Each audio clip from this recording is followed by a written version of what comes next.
biteable sizes, outranking countries such as Germany, Slovenia, and Ukraine in their sheer capacity to squeeze BLTs, meatball subs, and grinders into shapes that will easily and efficiently fit into their open mouths. Researchers pointed out that in series after series of tests, Americans consistently topped international rankings by implementing over 800 pounds per square inch of compressive force on sandwich categories as diverse as banh mi, croque monsieurs, or gyros, rarely hesitating for more than a moment before diving in and pushing the bread together and wedging it into their mouths. Even in the cases in which Americans failed to sufficiently compress a sandwich and, say, dropped a stray piece of bacon or avocado, they still led the pack on quickly scooping up this topping with their hands and eating it, sometimes even inventively doing so with a stray potato chip or french fry.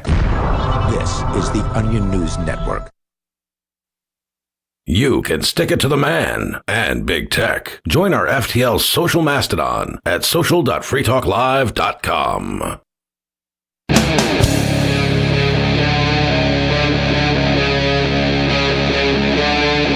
Free Talk Live.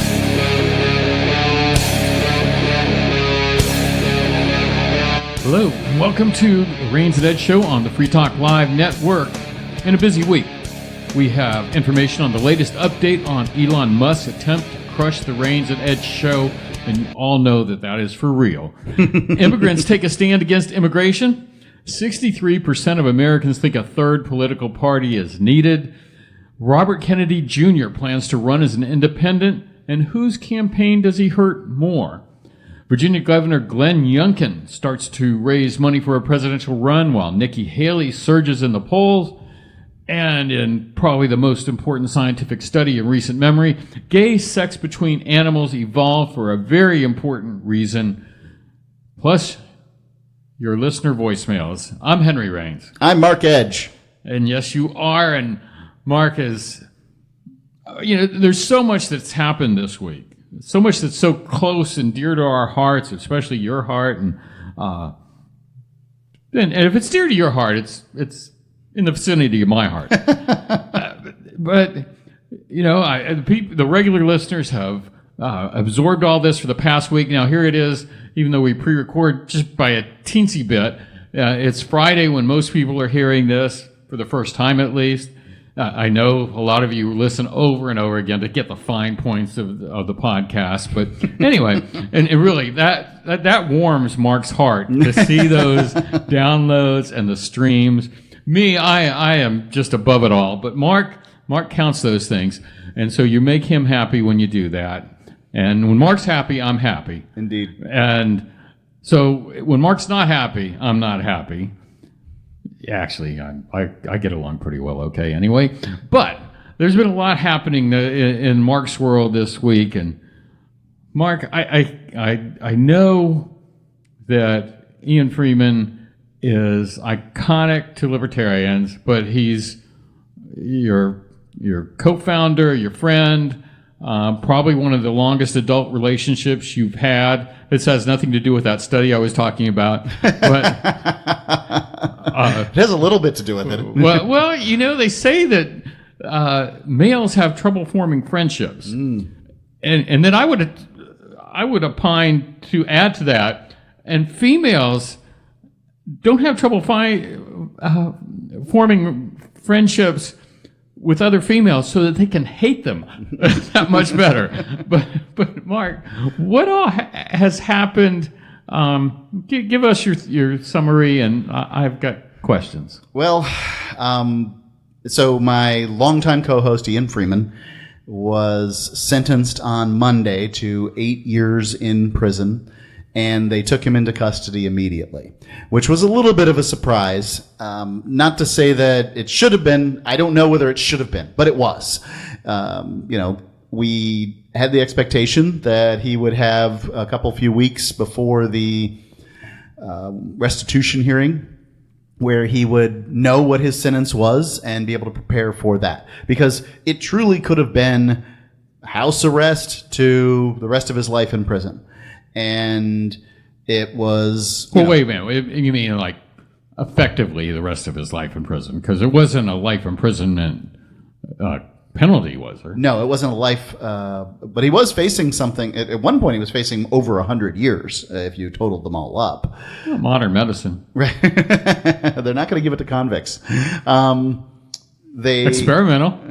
But if you took all 7 charges that were currently in the mix and you ran them consecutively, it still could have been the remainder of his life if that's the case.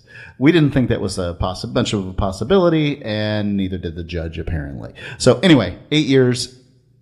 It's been kind of a rough couple of days, so thinking about it. But I did speak to his attorney this morning regarding his... At least as we speak, not as people listen. Correct. Wednesday morning, I spoke to his attorney, and first I need to define what post-conviction relief means. Well, I think what was he found guilty of? He's found guilty of, I'd say the major crime was conspiracy to commit money laundering, and then running an unlicensed money transmission business and tax evasion.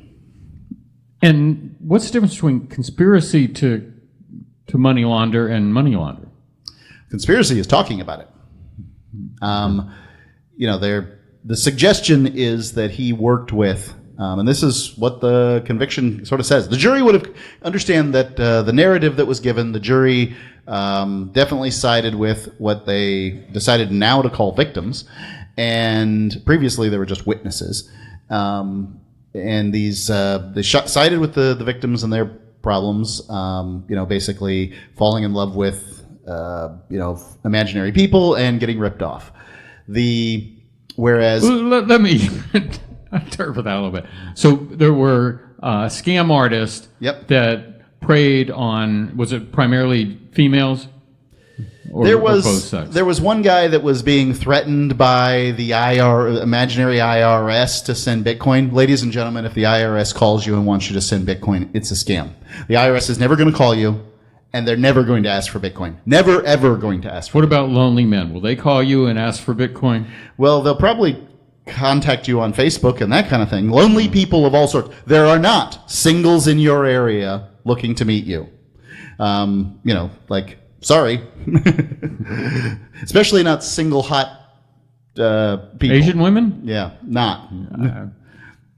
You've spoken a little bit. The algorithm knows your preference. I believe that's my friend's preferences because I never take the bait. Okay. But I look at who the friends are that are in that Venn diagram where they're in the middle there.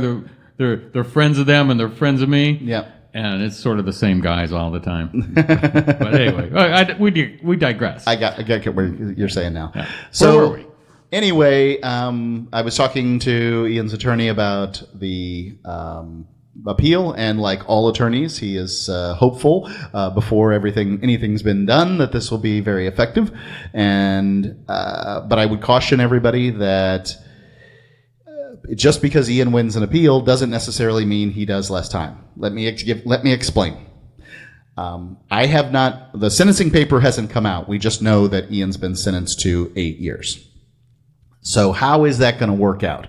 Likely, he's going to have 8 years for the conspiracy to commit money laundering, and then there's going to be lesser amounts run concurrently at the same time with that 8 years. So if he's sentenced to, let's say, 3 years for the tax evasion charges, each one of them run concurrently, then he would have to do 3 years for the tax evasion charge. If he's sentenced for the money transmitting charges at 2 years, and then 8 years for the money laundering, then he would have to do, and then you took away all of the tax evasion charges. Nothing would change because he still has 8 years. They're all run concurrently, They're all run concurrently, so you can Does that mean at the same time? At the same time. They're all run at the same time, so pulling out half of the charges and diminishing and that thus the 3 years doesn't make a difference because you have to do 8 years, because he has to do 8 years. So anyway, that's the difference between concurrent and consecutive. We'll see. I'm hopeful. I do know that. So from a mathematical point of view, if for some reason the one with the biggest penalty gets dropped, that has the biggest effect on reducing time served. That has the only effect on time served. Now, it certainly could be that the appeals court sees merit in the appeal and says, you know what, pull him out of prison while we figure this out. That certainly is a possibility. And that could make a difference between weeks and months, because it'll be many months on an appeal.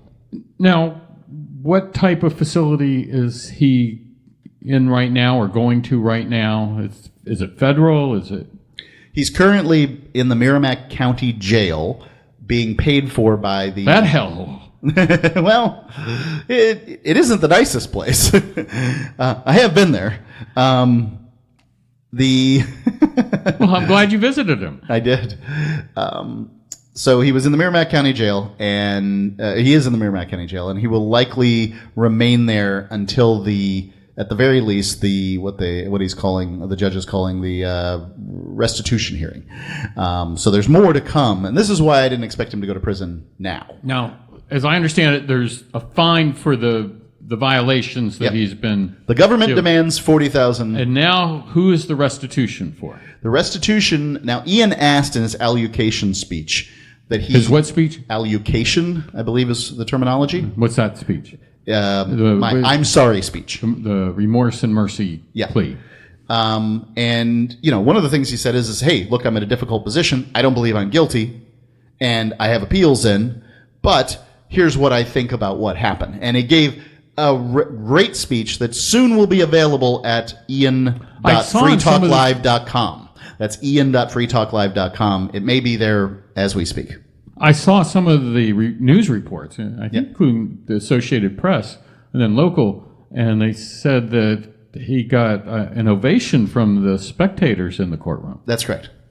He did. They many of the spectators. Did the clapped. judge bang the gavel Nope. and say, "Shut up, you people"? No, the judge. Riffraff. The judge did not stop people from reacting. The jury's not there. Was there a tear in his eye? I can't see that far. I probably couldn't have either. He's gone through. The judge has been through a few of these. I think he's probably emotionally hardened, at least to some extent. So, in the allocation speech, you asked me a question, then you took me off track, and I'm sorry, I've forgotten what the question was. Well, So have you. the question was very relevant. And, So basically, in his speech, the restitution. The restitution. Yes. Okay. What? He asked in the speech that the money that that he not be fined, that the money not go to the government to drop $1 million bombs on $10 tents half a world away, but in fact be given to the victims of the scam artist. Even though Now, does the government already have the money? that's the other hearing. So there's another hearing that's going to go on at the same time, which is its restitution and forfeiture. So there are three financial aspects to this. There is a fine, there is restitution, and there is forfeiture. Now, let me explain each of those. The fine is, this is what you've got to pay to the government for doing a bad thing. And that is separate from the other two. Restitution is, what do you have to pay to help make whole for your participation in this crime, these victims? And then three, you may not keep the proceeds. The government is not going to return to you the proceeds of a crime. So if they determine that a certain amount of money is proceeds of a crime, which likely the cash that Ian had in his safe, which was, I think, 6 figures, if I remember correctly, Okay. that is therefore forfeited. It doesn't matter what the fine is, they're going to take it all. Now, I don't know whether or not the forfeiture will be applied to the fine and then just the rest of it taken, or whether it's just all taken and then you have to pay the fine. I can't answer that.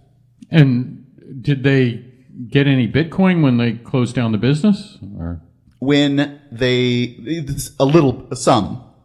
So there was, the most Bitcoin that was taken was a novelty piece that was given to Ian long ago by a friend.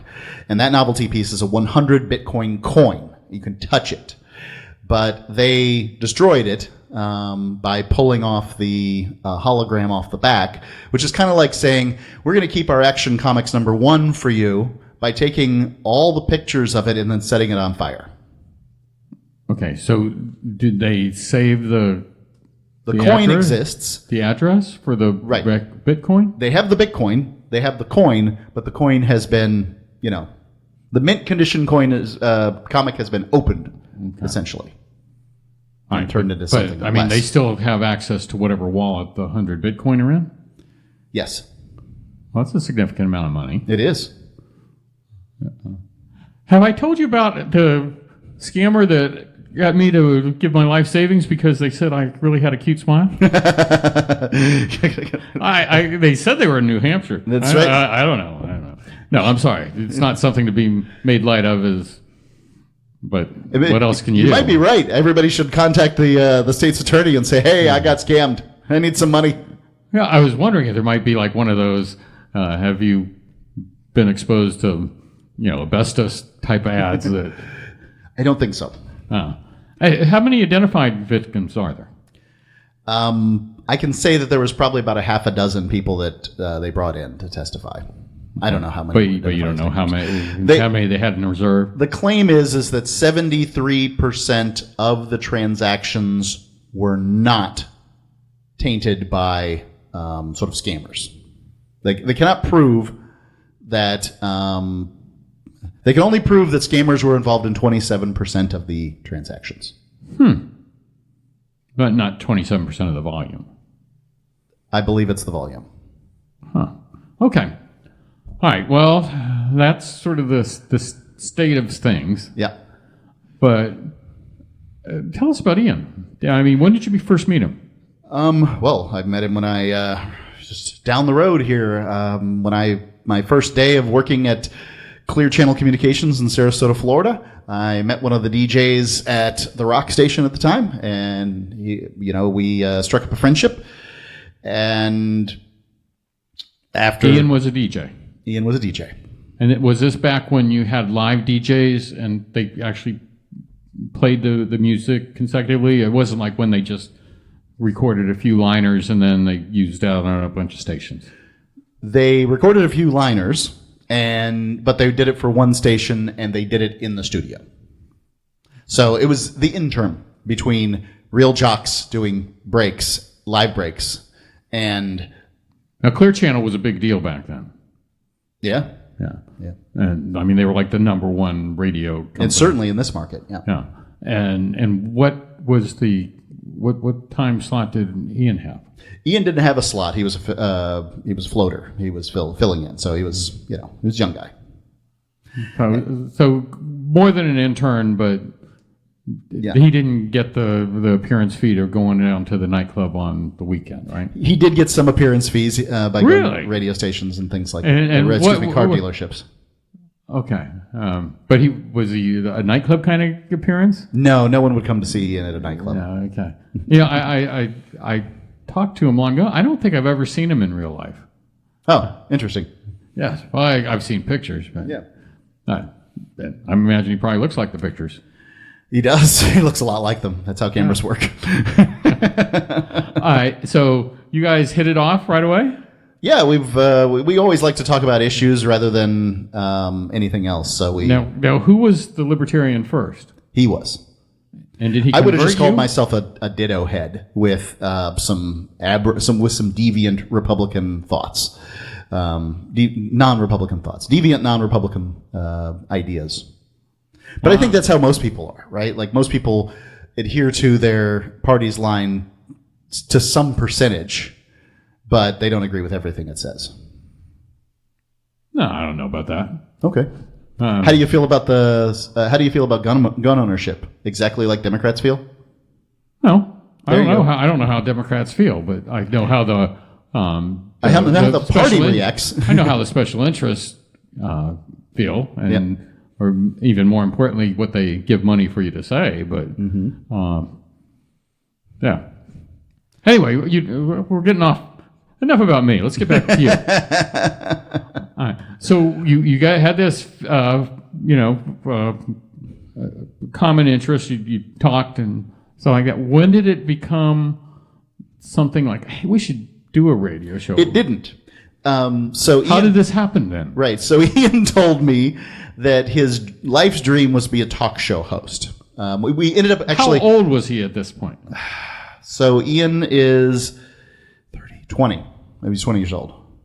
All his life, he had. It was his life's dream. I mean, 20-year-olds have life's dreams. Sure. Okay.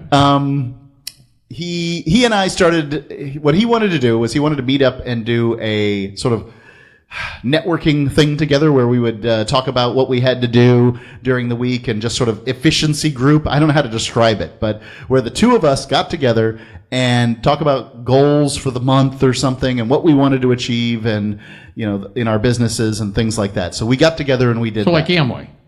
It was like that, yeah. As a matter of fact, at the time, he was selling magnetic mattress covers from a company called Nikon, something like that.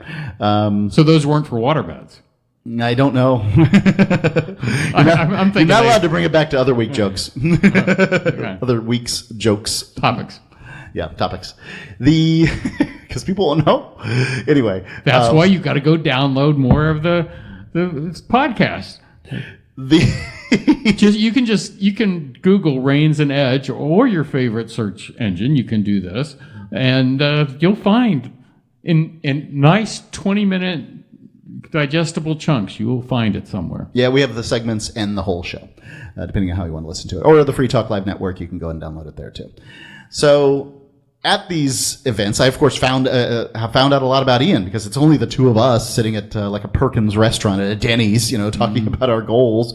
And so I found out that he wanted to be a talk show host. I was friends with the manager of the entire radio station group. He was the one who hired me on, so he had a special interest in me. I mentioned to Big Jim Davis, the voice of WOR-FM in New York City, I mentioned to him that this is what Ian's goal was. Once the radio, the rock station flipped formats to a talk station, I mentioned to Big Jim that Ian wanted to be a talk show host. Big Jim said, get me a Air check? Yeah, an air check. Have him get me an audition. And Ian got him an audition, and he got a segment on the show, or Siberia. It was Sunday night from 7 to 11 p.m. And he was very excited about it. He was on with another friend, and that guy and he did the show for a long time, like a year or so. But anyway, the first night he asked me, "Hey, will you cover phones?"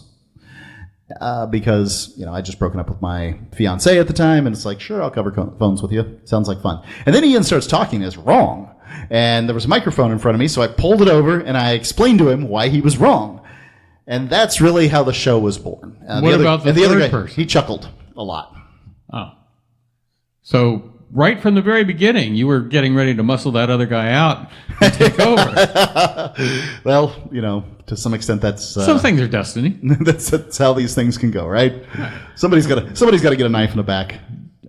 Thanks, Mike. It was great for working with you. Yeah. Or as they call you off the air, Pete Best.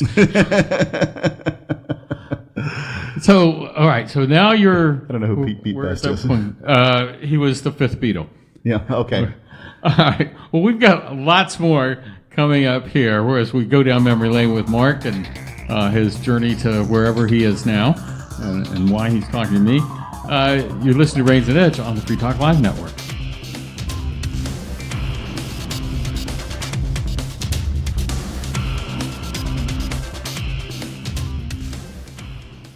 We have some good news. The indictments against Ross Ulbricht in the District of Maryland were dismissed with prejudice, meaning they can never be refiled. This is especially good because those indictments contain the only charge ever made that Ross engaged in murder for hire. This was a serious allegation that Ross Ulbricht denies. It was never prosecuted or ruled on by a jury, but was trumpeted by the federal government and the media as if it were proven fact. The Maryland court held these indictments for almost 5 years, poisoning Ross's case and leaving him under a cloud of unproven allegations. allegations. As explained in Ross's appeal to the Supreme Court, the fact that the judge used these allegations to give Ross a draconian sentence of double life without parole violated his Sixth Amendment right to a jury trial. Judges are required to issue sentences based on convictions decided by a jury, not unproven allegations never even charged at trial. Although this is a positive development, the dropped indictment will not set Ross free. Now, a presidential pardon is Ross's only hope of freedom. Sign the petition at freeross.org. freeross.org.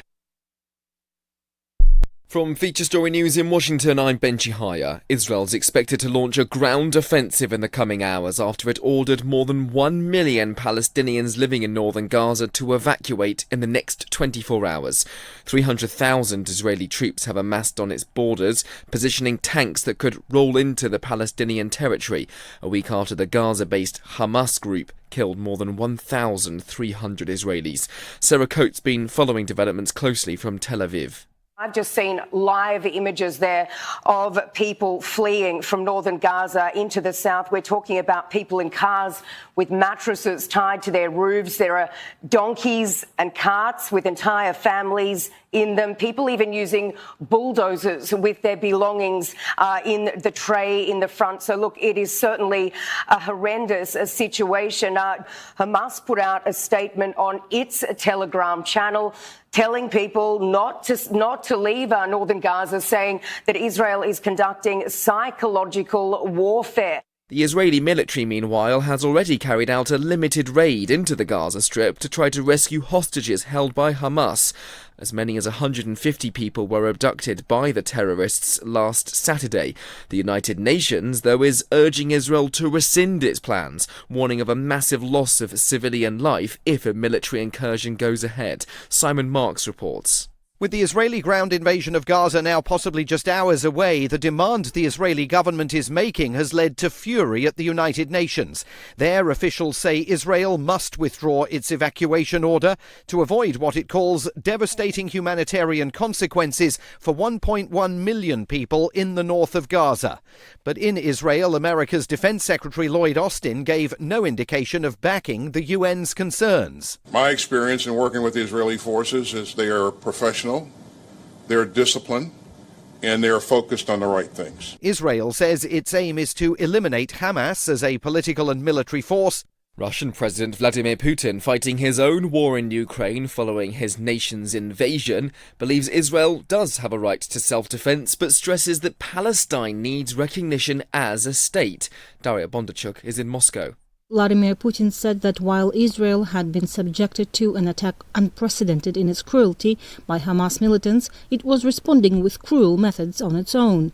He cautioned Israel against a siege of Gaza. Putin called on Israel and Palestine to stop bloodshed and begin negotiations. France has been put on its highest state of counter-terrorism alert after a man fatally stabbed a teacher at a school. The knifeman shouted Allahu Akbar, or God is greatest, during the assault, according to witnesses. There's no doubt, insists the French Interior Minister, of a link with the escalating Israel-Hamas conflict. From bureaus worldwide, this is FSN.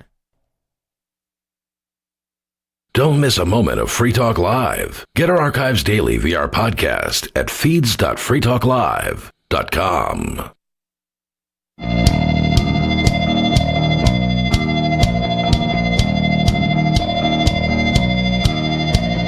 It's Rains and Edge on the Free Talk Live Network. I'm Henry Rains. I'm Mark Edge. And we're going down memory lane here with Mark. Looking back, actually now we're almost in the origins of Free Talk Live. If you haven't, you probably want to go back and listen to that. We did a quick summary of problems in the judicial system that Ian Freeman has faced, but we got into how Mark and Ian got together, and we're going to explore that a little bit more now. So just to help you get to where we are right now, if you're just tuning in after the messages that you heard over the air, we found Mark and Ian at the first night of Ian's debut talk show in Sarasota, Florida, or Sarasota, Bradenton, greater metro area. And did it go up to Tampa at that point? This was on 105.9 when it was licensed to Rotunda at 4,500 watts. So no, sometimes it didn't make it to the studio. But This was an FM station, though. It was an FM station. It's about as small as an FM station. Did they turn it down at night? I don't think they generally don't with FMs. No, they did not. All right. Didn't bounce it off the Gulf and send it up to St. Pete or anything. No. All right. So you're the first night, and Mark almost immediately started worming his way into the second chair and getting rid of poor old Mike, the fifth Beatle there, and or the third Simon and Garfunkel or whatever. Adopted child of the Mamas and Papas was kicked to the curb at some rest area. But just as a sidebar to this, because you said, my words, you were groomed by right-wing talk radio for this gig. And this was 21 years ago? Yeah, I guess it would be 21 years because it wasn't really Free Talk Live yet. Yeah. What was it called? Well, the first show was called Free Talk Live. Really? Yeah. That was Ian's idea. Yeah, he came up with the name of the show. Was he already planning this libertarian takeover? So he worked what was called at the time Real Radio 105.9. He was one of the board ops for that. And he was paid the same as he was as a DJ, but they didn't get the appearance fees. And so while he's sitting there board opping and doing push-ups or whatever in the, during programming or I've never seen the board op do a push-up. Well, this board op, more than one time I'd walk into the studio, he'd have his shirt off doing push-ups, drinking a big milk jug full of water. He drank one every day. Okay. So that should have been your warning, but go ahead. So he listened to... Oh, you were buff back then, too. He came up with I was. He came up with his idea for the show at that time, while sitting there and just sort of listening. Wait. So you had come out of working in a gym, right? Yeah. And now Ian's there, shirt off, doing push-ups, hydrating himself. Uh-huh. And you're the ex-gym guy. Uh-huh. Was it really the political talk, or were you just sort of the like a bromance thing going on there? I think I like that Ian took wild positions, and I like to argue against those positions. Because I have always been sort of the voice of reason. No, this is how you do things because this has the least negative externalities. So the mutual appreciation of your buffness was just a sidebar. Indeed. Okay. All right. So we're there. So 21 years ago, and you've been groomed on right-wing talk radio. What was the issue that really fired both of you up back then? Well, the first issue that we talked about on Free Talk Live was the right to the Florida amendment to ban smoking in businesses was... Oh, the world would end. Right. I mean, my position is that you should be able to run your business the way you want to run your business. If you want to let people smoke in your business, whatever it might be, let's say it's a radio station, then if they don't like it, they can go to the radio station that has non-smoking. Now, personally, I'm not going to go to a restaurant that allows smoking. I'm just not interested in it anymore. I've lived in a world where we don't smoke in restaurants enough. I don't have to live like this any longer, and I'm not going to. But it's one of the reasons I don't go to nightclubs and bars. I don't want to smell that stuff. But I think that should be somebody else's, that should be the business owner's decision, not the just the public at large telling people how to run their business. And I will just say one phrase that, just to fire up the libertarians in Keene, is what is mistaken or what is portrayed as freedom of choice is really the tyranny of a minority that has the power, which is flip side of the libertarianism. But let's go back to you and Ian. It's anti-democratic because the business owner gets to make the decision. And then, of course, if they let the smokers go in. See, you got to go back farther. Like when I was little, and on the end cap of the Publix is the main grocery chain in the southeast United States. When I was little, there were ashtrays, stand-up ashtrays at the end of the aisle as you go down every other row at Publix. So even it could have been a minority of people were choosing to smoke. You were exposing children and others to the negative effects. You're externalizing the cost. But this isn't a libertarian back and forth yet. It's not Rains and Edge about ashtrays at Publix for the 3-year-olds sucking up the fumes. It's about. But we can do that. So that was the issue. And all right, you're not going to suck me into this. cigarette we smoke. have hours in our future that I know it would be compelling because you're under the impression that you're right, and it makes for good radio. But so that was motivational. I was thinking 21 years ago, and then would be 2002. So it was George H.W. Bush. No, George W. Bush administration. Yeah, the Bush administration had pretty much We'd started. already had 9/11. It was post 9/11. And then basically you guys fired up patriots then of go get the people that did this to us? No. Ian's been anti-war the whole time. I will admit to have been pro-Iraq war until I saw what happened when they, did the Iraq war. Like, it was just... So you were very pro-Afghan invasion. Yeah, if they could have told me that the Canadians were hiding Osama bin Laden and I'd been for invading Canada, it wouldn't have made a difference. So we're here in Sarasota. The show launches, and what's the reaction? Well, we were we wall-to-wall calls for the entire time. Now, if they put anything on there, would it have been wall-to-wall calls, or was this unusual for that station? Especially on a Sunday. Nobody cared about 105.9 WYNF, and this was a great thing. We were offered within 2 weeks, offered to go weeknights, and we did. And we were on weeknights for about a year. I was on for about 4 months. Then the sales manager came and said, "Hey, Mark, do you want to run? You want to be the sales manager for 105.9 WYNF?" And I'm like, "Not for this little dinky station. I got other plans." And he said, "Well, then you're fired because I can't have somebody working for another radio station." I was working for a radio station across town, but being on my air. And I'm like, "Okay, you sure you don't want to be the sales manager?" "No." And so I was off the air. And you don't have to identify, but what type of station were you working for across town? It was basically a talk station, was it AM? Yeah, AM. Maybe it was a good idea, maybe it wasn't. But you were on an FM talk. Yep. Really sort of groundbreaking at that point. Mm-hmm. And you were on a little Sarasota AM station. Yeah, I just didn't think in this market that that the hot talk format, let's talk about things and disagree and talk about girls and locker room stuff and things like that the hot talk format was going to fly in Sarasota, Florida, which was full of old people. And were you doing a good income in the other Sarasota station? Sufficient. Was it an AM standalone station? Yep, AM standalone. Okay. It was doing okay. Not the greatest, not the worst. So I managed that for a little while. Then they flipped the format on that station and turned it back to something music-y and fired Ian.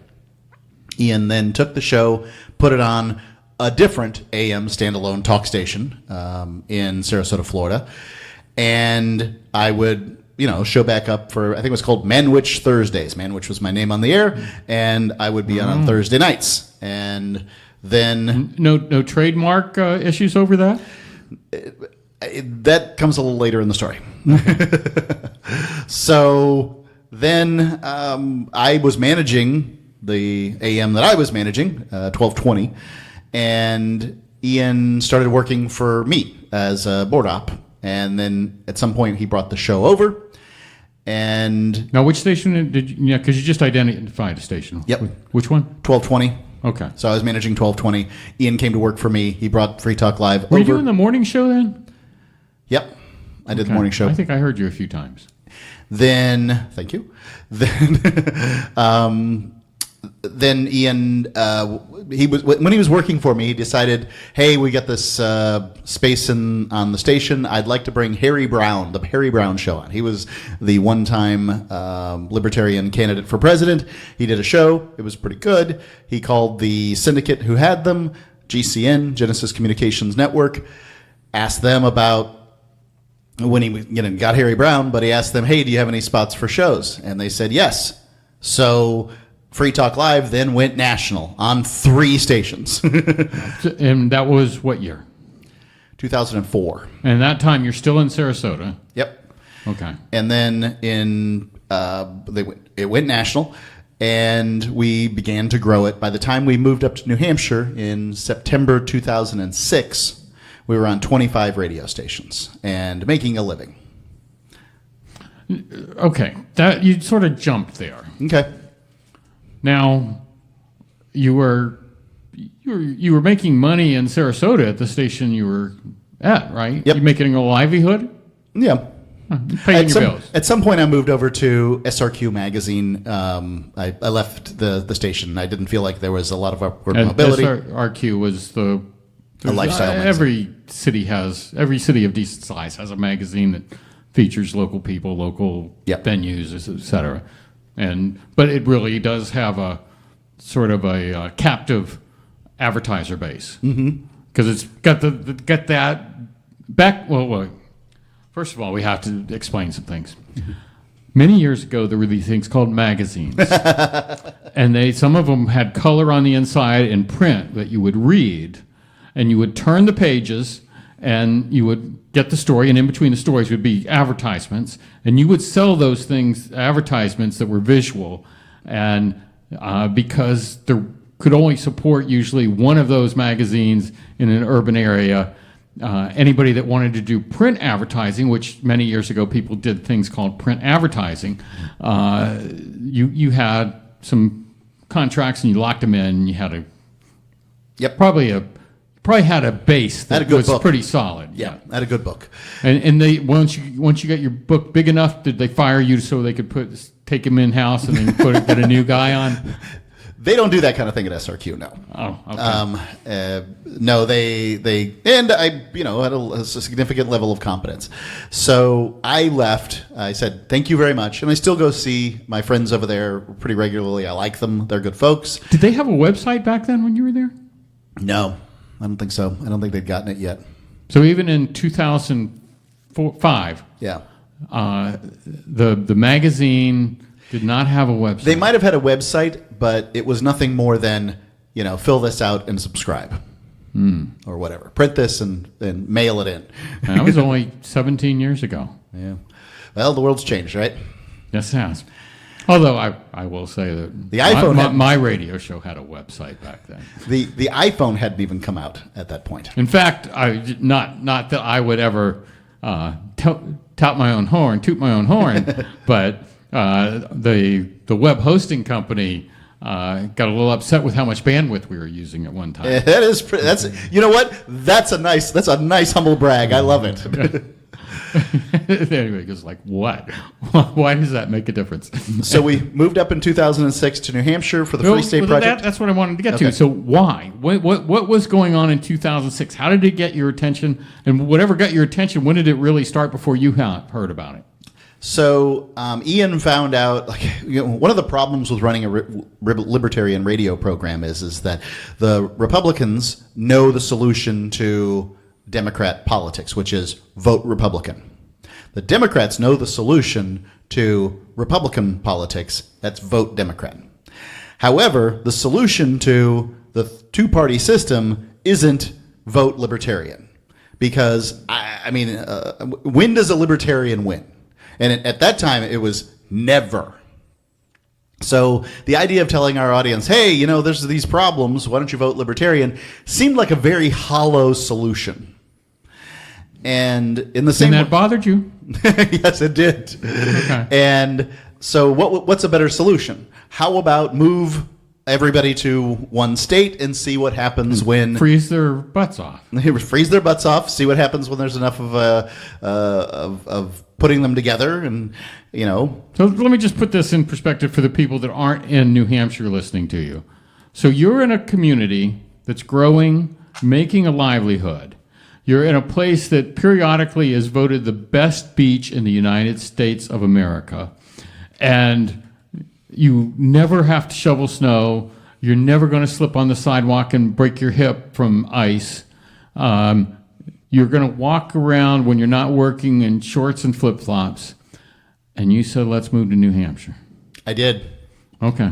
All right. I just wanted the people to understand that. And I think that for me, it was the draw of being on the radio. I was on. You were already on the radio. I was. So how could it be the draw of being on the radio? Well, I would be off the radio if Ian moved the show up to New Hampshire, and I didn't move. Well, you just do it over Zoom. I'm sorry, Zoom didn't exist. Skype didn't exist well enough, and we weren't trying to do that just doesn't work as well as being in the studio. And Ian was determined. He did not give you a vote on this. I probably could have drugged my feet and made things more difficult for the move, but yeah, I mean, Ian was. But at this point, you're already on the 25 stations. Yeah. So you already had a livelihood. We were building it, yeah. Okay. And so, yeah, we moved, and I think it was great. I'm glad we moved. Had you always lived in Florida up until that time? Yep. Okay. My whole life I'd lived in Florida. And not so bad. You wear more clothes. I chose to live out in the country and have a little farm. Well, you were still at an age where you could deal with it. Yeah. I still slip on the ice, though. I'm still bitter about that part. Yeah. And I never really got into any of the winter sports. To me, living up north, you've got to have a winter sport to really make it make sense. Indoor pickleball. Well, they didn't have that either. No, pickleball probably had not yet been invented. Well, it had been, but nobody knew it. Okay. You'd know better the history of pickleball than I. Yes. Okay. So then from 2006 till... All right, so you're up there, and why did you choose Keene? This is the part. Now we're getting into the bitterness part. What did Keene in 2006 look like?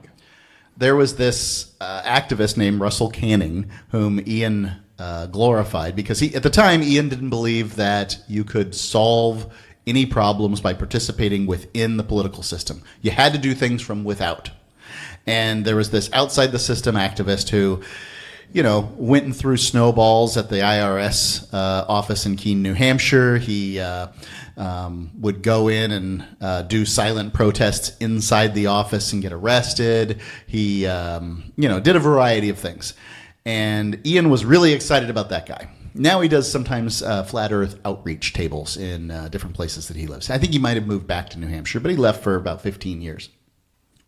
Ian was excited about this guy, decided to move to Keene where he was, and bought a house.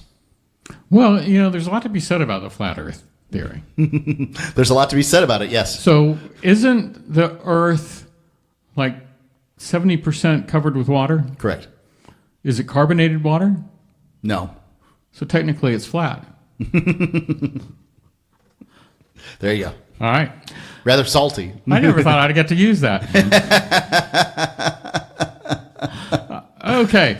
So you're there at Keene. And how many people live there?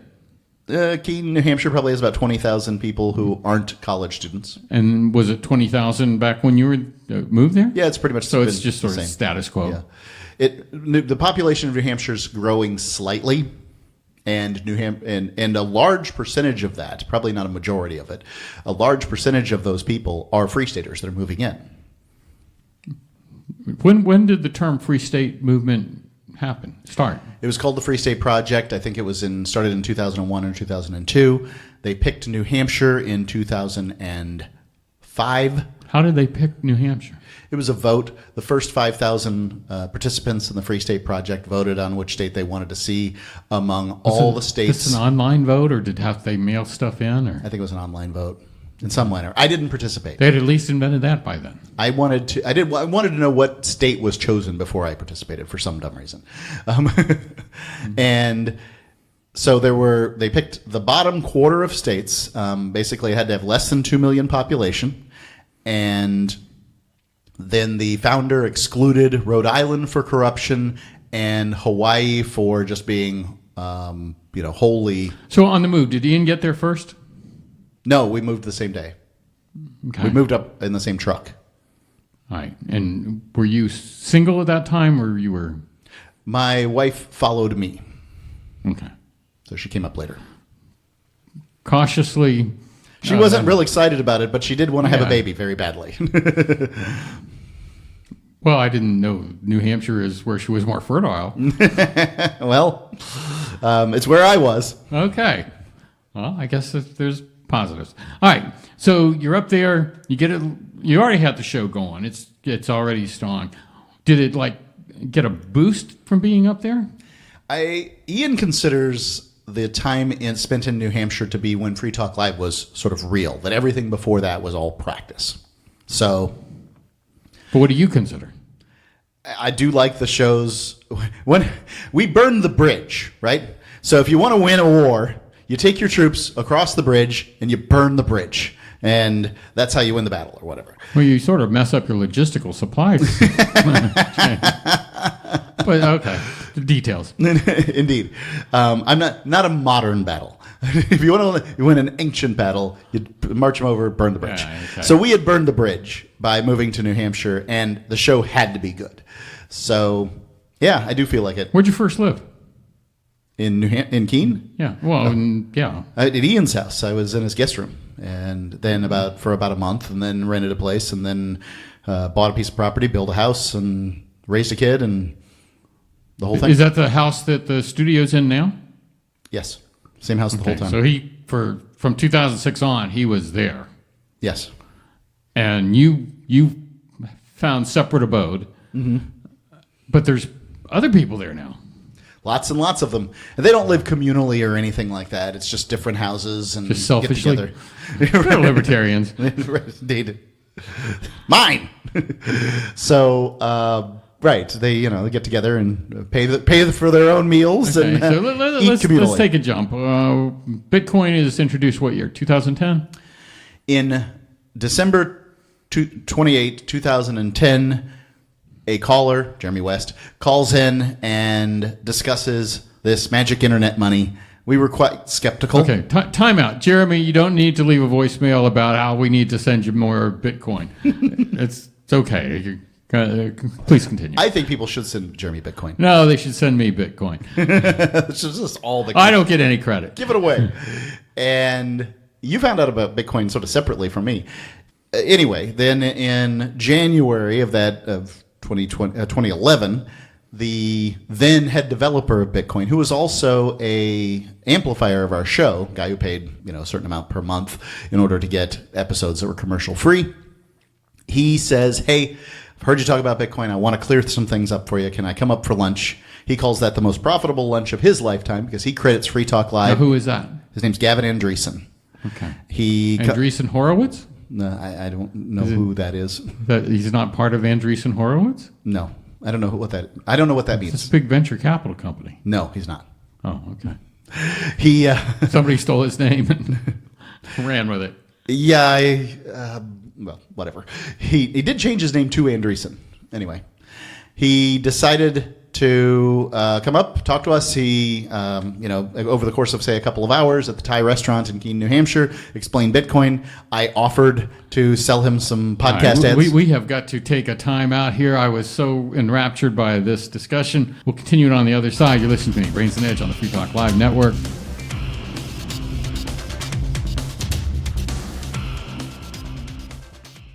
Should you be a one-car family?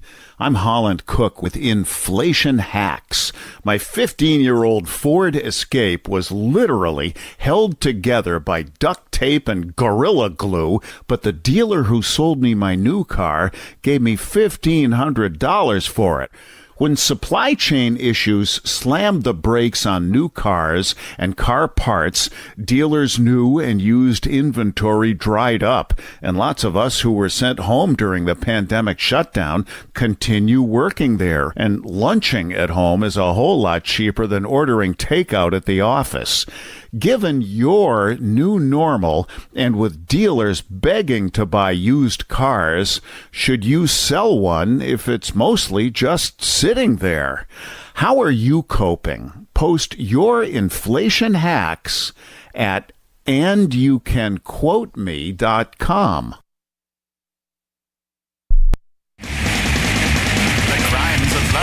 Eleutheromania, the insatiable desire for freedom. Crimes of the state from K through 12th grade, they're taught to obey. It's the new 3-song heavy metal EP from Captain Kickass. Available now on your favorite music app or get it directly from CaptainKickass.com. If you want to know the latest about Free Talk Live before we go on the air, all you need to decide is how you want it delivered. It's your choice. Visit news.freetalklive.com to receive our usually weekly news updates by email. Plus, we have a Twitter account at twitter.freetalklive.com, and you can follow us on the decentralized Mastodon platform at toot.freetalklive.com. So please follow us at toot.freetalklive.com and sign up for our emails at news.freetalklive.com. The latest episode of Free Talk Live continues with Hour 2 up next after the news, here at listen.freetalklive.com. From Feature Story News in Washington, I'm Ben Chihaya. Israel's expected to launch a ground offensive in the coming hours after it ordered more than 1 million Palestinians living in northern Gaza to evacuate in the next 24 hours. 300,000 Israeli troops have amassed on its borders, positioning tanks that could roll into the Palestinian territory, a week after the Gaza-based Hamas group killed more than 1,300 Israelis. Sarah Coates been following developments closely from Tel Aviv. I've just seen live images there of people fleeing from northern Gaza into the south. We're talking about people in cars with mattresses tied to their roofs. There are donkeys and carts with entire families in them, people even using bulldozers with their belongings in the tray in the front. So, look, it is certainly a horrendous situation. Hamas put out a statement on its Telegram channel telling people not to leave northern Gaza, saying that Israel is conducting psychological warfare. The Israeli military, meanwhile, has already carried out a limited raid into the Gaza Strip to try to rescue hostages held by Hamas. As many as 150 people were abducted by the terrorists last Saturday. The United Nations, though, is urging Israel to rescind its plans, warning of a massive loss of civilian life if a military incursion goes ahead. Simon Marks reports. With the Israeli ground invasion of Gaza now possibly just hours away, the demand the Israeli government is making has led to fury at the United Nations. There, officials say Israel must withdraw its evacuation order to avoid what it calls devastating humanitarian consequences for 1.1 million people in the north of Gaza. But in Israel, America's Defense Secretary Lloyd Austin gave no indication of backing the UN's concerns. My experience in working with the Israeli forces is they are professional. They're disciplined, and they're focused on the right things. Israel says its aim is to eliminate Hamas as a political and military force. Russian President Vladimir Putin, fighting his own war in Ukraine following his nation's invasion, believes Israel does have a right to self-defense, but stresses that Palestine needs recognition as a state. Daria Bondarchuk is in Moscow. Vladimir Putin said that while Israel had been subjected to an attack unprecedented in its cruelty by Hamas militants, it was responding with cruel methods on its own. He cautioned Israel against a siege of Gaza. Putin called on Israel and Palestine to stop bloodshed and begin negotiations. France has been put on its highest state of counter-terrorism alert after a man fatally stabbed a teacher at a school. The knifeman shouted Allahu Akbar, or God is greatest, during the assault, according to witnesses. There's no doubt, insists the French Interior Minister, of a link with the escalating Israel-Hamas conflict. From bureaus worldwide, this is FSN. With FSN Spotlight, I'm Simon Marks, looking today at the situation confronting civilians in Gaza as Israel insists its blockade of the territory will continue following last week's Hamas attacks on the country that left more than 1,200 people dead.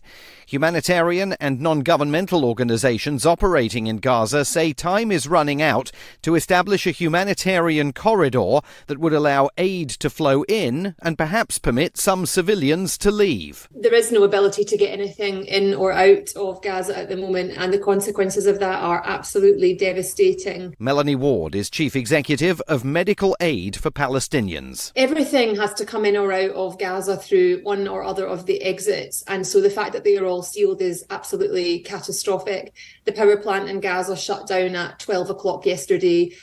People are stockpiling water. One of my colleagues, Mohammed, started to run out of water. The distinction between civilians, like my colleagues who are aid workers, and fighters is absolutely crucial. And at the moment, we're seriously concerned that that distinction, which is required in international law, is not being observed, and the consequences are catastrophic. US Secretary of State Antony Blinken in Israel on Thursday said he reiterated that the country could distinguish itself from Hamas by observing international laws governing the conduct of war. It is not clear that he received any commitment in return. Our top stories again. Israel's expected to launch an imminent ground offensive into Gaza after it ordered more than 1 million Palestinians living in the northern part of the Strip to evacuate in the next 24 hours as it escalates its retaliation against Hamas after the terror group killed more than 1,300 people last Saturday.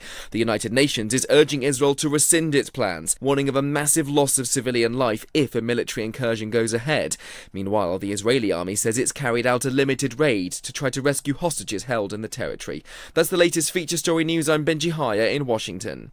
This is the Onion Week in Review. According to a Stanford University study released Wednesday, there is no logical reason why planes are able to fly. Reiterating that they fully understand the concepts of lift, thrust, and propulsion, lead physicists told reporters they were still unable to reasonably explain how a large 500,000-pound object is capable of staying up in the air without falling. We've come up with several theories, including wind propulsion, some sort of gravity suspension effect, also the possibility that the clouds pull the plane skyward, but beyond that, just don't understand how a large metal tube could just kind of float in the air like that.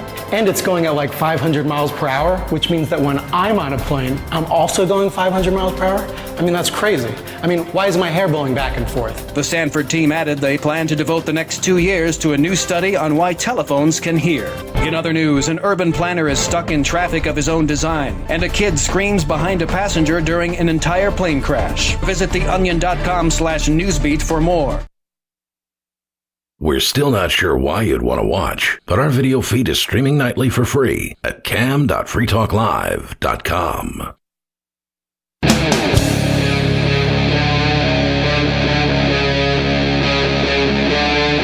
Free Talk Live.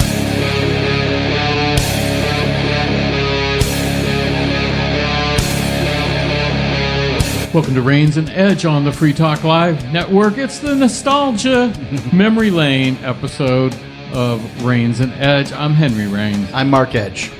And promise we won't take this till the very end of the 3-hour block, but we have passed over the 1-hour block here of looking back on the birth of Free Talk Live and lots of stuff I didn't know about.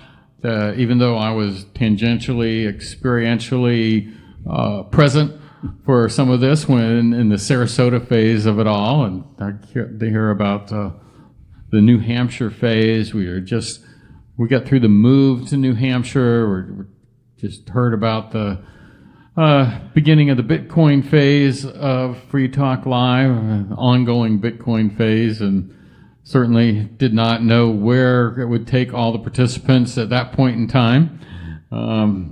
We certainly physically and otherwise.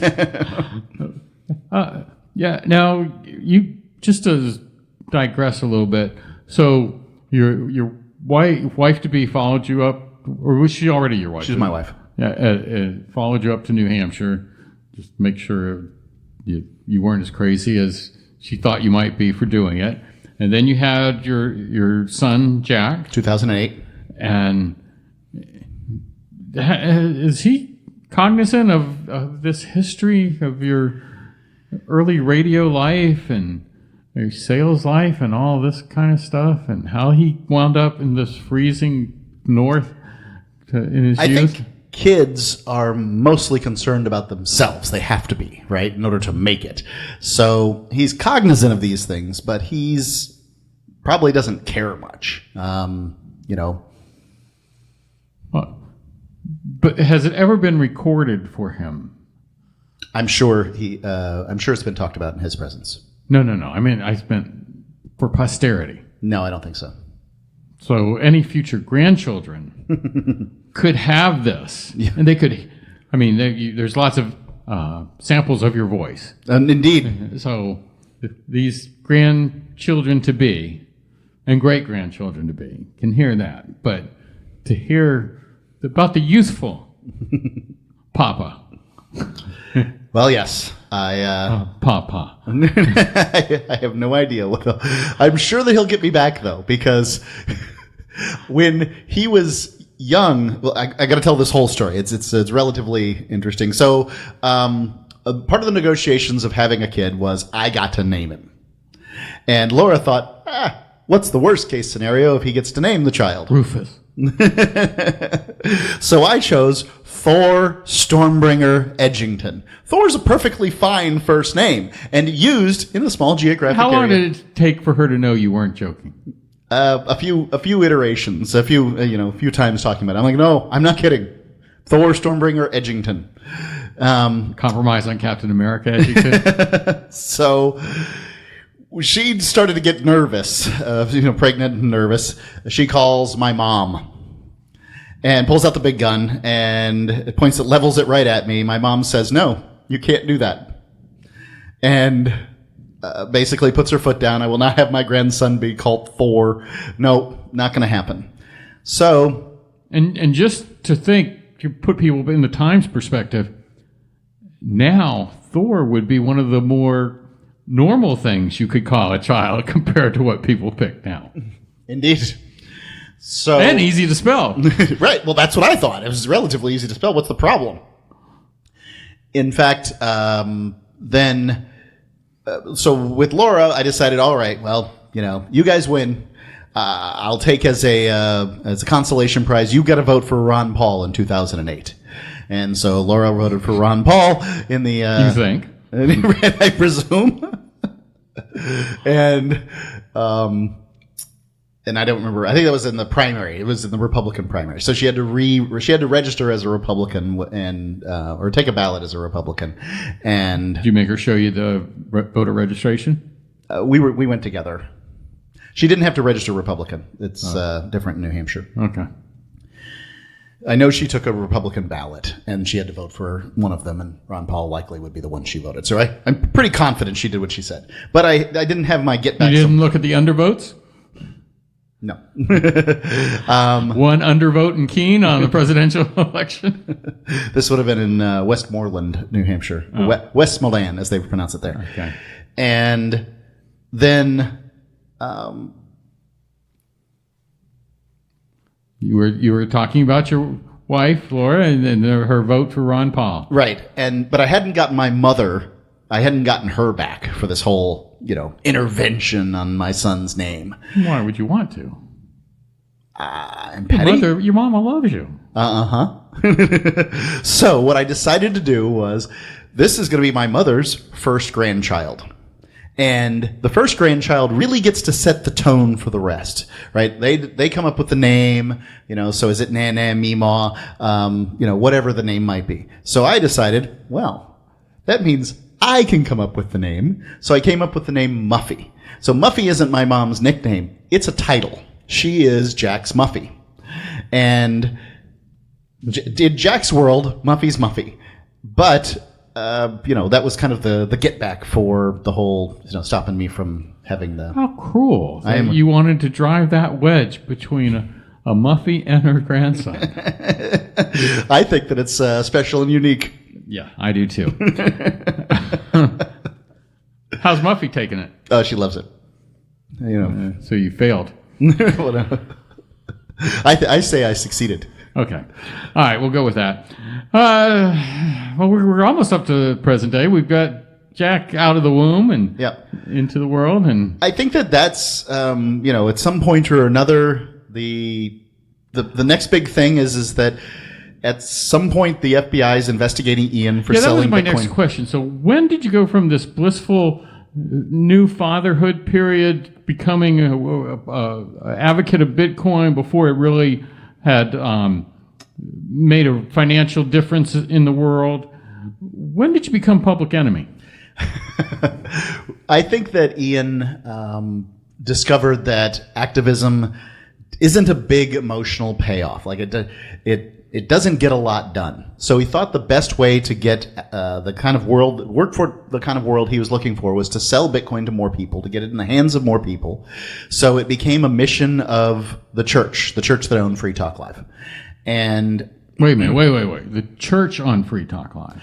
The Church of Free Talk Live or on Free Talk Live? The Shire Free Church owns Free Talk Live because Free Talk Live is a moral teaching platform. When did the church become into existence? A year or two before the FBI began. The year or two before it started selling Bitcoin. Okay. So that was an independent idea. Yep, it was.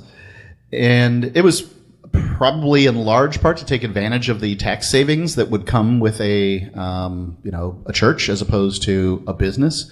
So we did. So it's organized as a nonprofit?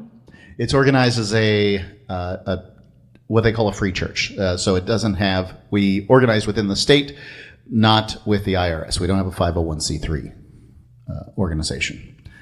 So then Ian starts, going on localbitcoins.com, selling Bitcoins to people for, the profit of which is a church donation, and then it goes into the coffers and that sort of thing. Okay.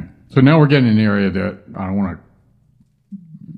want to inquire too closely because just gets inside baseball and also gets in stuff we probably too relevant to talk about it. I don't want to be subpoenaed on it. Yeah. Correct. Yeah. So, but let's bring up another thought. So spiritually, the show has a mission and under the aegis of the Shire Church. But where are you spiritually? Where am I now or at the time? Either. Okay. Well, at the time I was going to a Quaker meeting. And why? Because it just fits with me. Quakers don't have a minister. They don't have a creed. No one tells me what I've got to think. I can come up with my own stuff and my own relationship with God. I don't need somebody else telling me. And did you listen to the podcast I sent you about justice? I don't remember which one, when you sent it. And okay. So you know. Okay. So anyway, I'm still a Quaker. As a matter of fact, I'm the head minister of Free Friends Worldwide.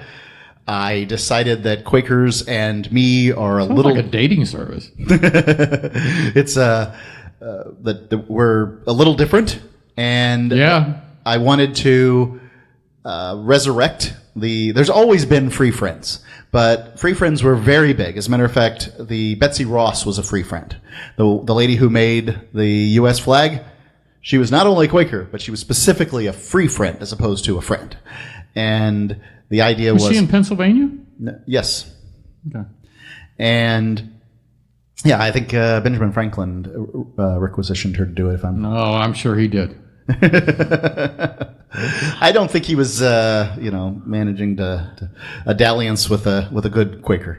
But anyway, so yeah. How do you know?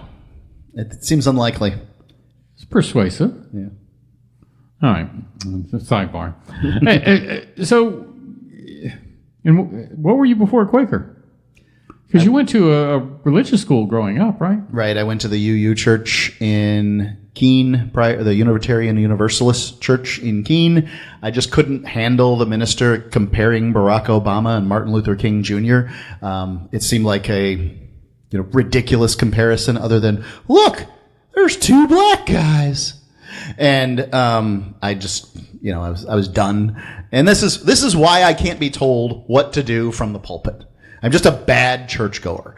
And, prior to that, I went to the Sarasota Celebration Center But no, go all the way back to when you went to Bradenton Christian School. Sure. What years were those? They would have gone and started in 1976 through... What grade? Kindergarten. And I went through 8th grade, and then I went to the public high school. And what effect did those 9 years have on you? Certainly, my religious beliefs are informed by a patriarchal sort of spiritual center. I believe in... I'm a monotheist as opposed to a polytheist. You know who was trying to send you a message there. You can talk about Bitcoin, you can talk about libertarianism, but don't talk about the big guy, and I'm not talking Joe Biden here. Oh. That was the emergency alert. So, see, it's getting us both. See, that's just how powerful that is, because I had my phone silenced. Right, mine was silenced, but it wasn't on airplane mode. Okay. As the case may be, at some point, like I'm a theist. I don't know if I believe all the other stories that go into it. I think the best way to understand where I'm coming from is that although I think that all religious texts are important, that includes the Bible, I do not think that the Bible is the unerring word of God. That's all fine and good. I was really searching for more to hear about the nightmares and you screaming from the indoctrination and stuff like that. So if we're not going to go there, well, it sounds like we're pretty much got up to date on this, and much longer than the 20 minutes I initially allocated for all that. But I'm sure that your extended Free Talk Live family have you ever sat down in front of the microphone for the Free Talk Live family to go this far into depth on it? No, I don't think They so. had to get in bits and pieces over listening to you for like 20 years? Yeah. Oh, what a burden that would have been. Well, wow. Some really enjoy it. God bless them. Well, that's a good way to stand it. Well, so now what's the future? Because you're all over the world. You're searching out libertarian this and that. I spoke with the captain and Bonnie in Keene, New Hampshire. Both of them want to run 2 live shows per week. And then, of course, we have 3 recorded shows that are going on. So that's 7 days a week. We're covered. 2 and 3 is 5. So the captain will do 2. Oh. Bonnie will do 2 shows each. And then, as you know, we do 3 recorded shows.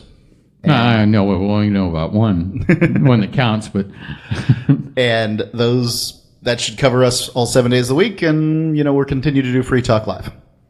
Honestly, Ian could be out in a few weeks. He could be out in a few years. I don't know the answer. They should do prison radio.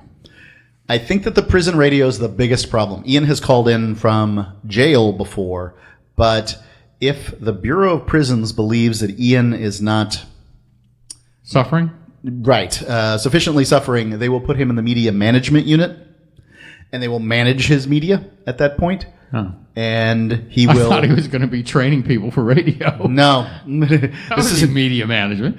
Carbondale, Illinois, and this is not a place you want to go. This is where Christopher Cantwell, one of our ex-co-hosts that we got fired off the air before everybody else hated him, we hated him. No, Ian has long ministered to Cantwell. All right. Well, and so here we are doing this, and I understand that next week we aren't going to do this as definitely not face to face.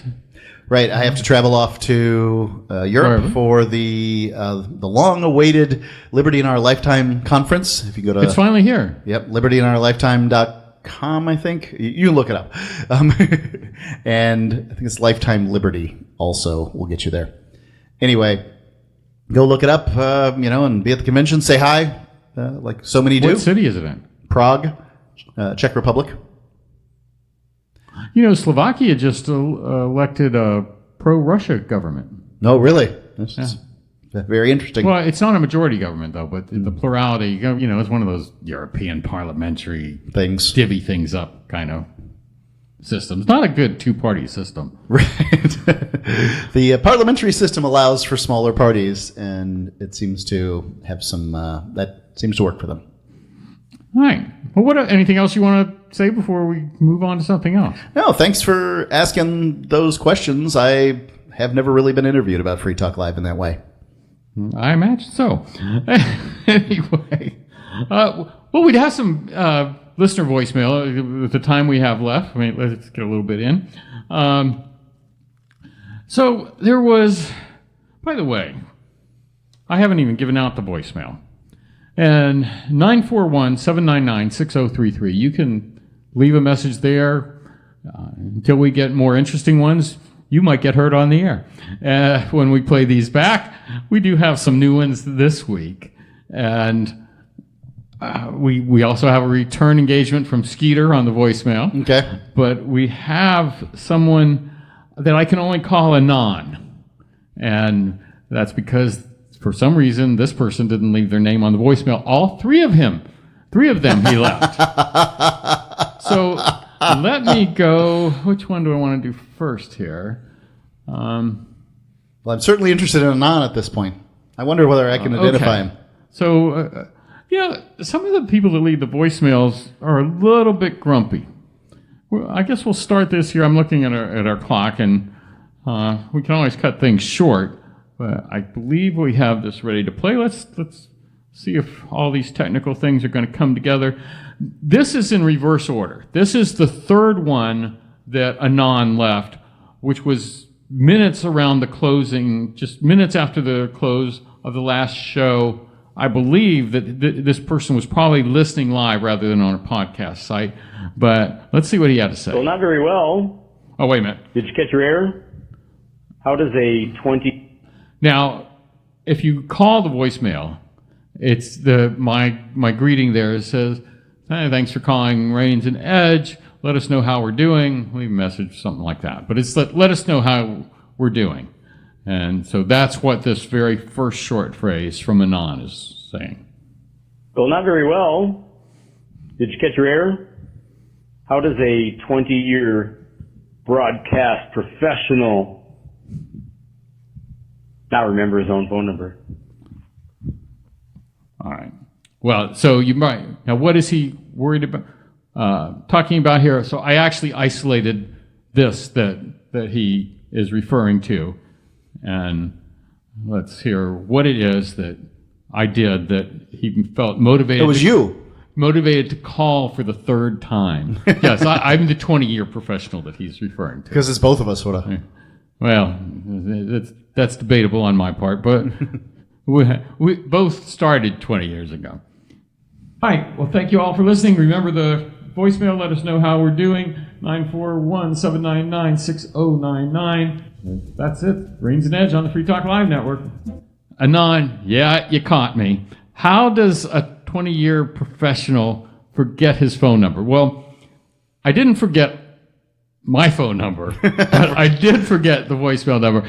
For those of you that are wondering, or maybe not wondering, it was the second show that we've had the voicemail. Right. And Mark will attest that I have had this little piece of paper attached to my computer so that I wouldn't make a mistake like that. And it says 941-799-6033. And I was trying last week to say it even more often than the first week, which I failed to do this week. But so I was just saying 941-799-6033. Say that a bunch of times. But Anon, you're right.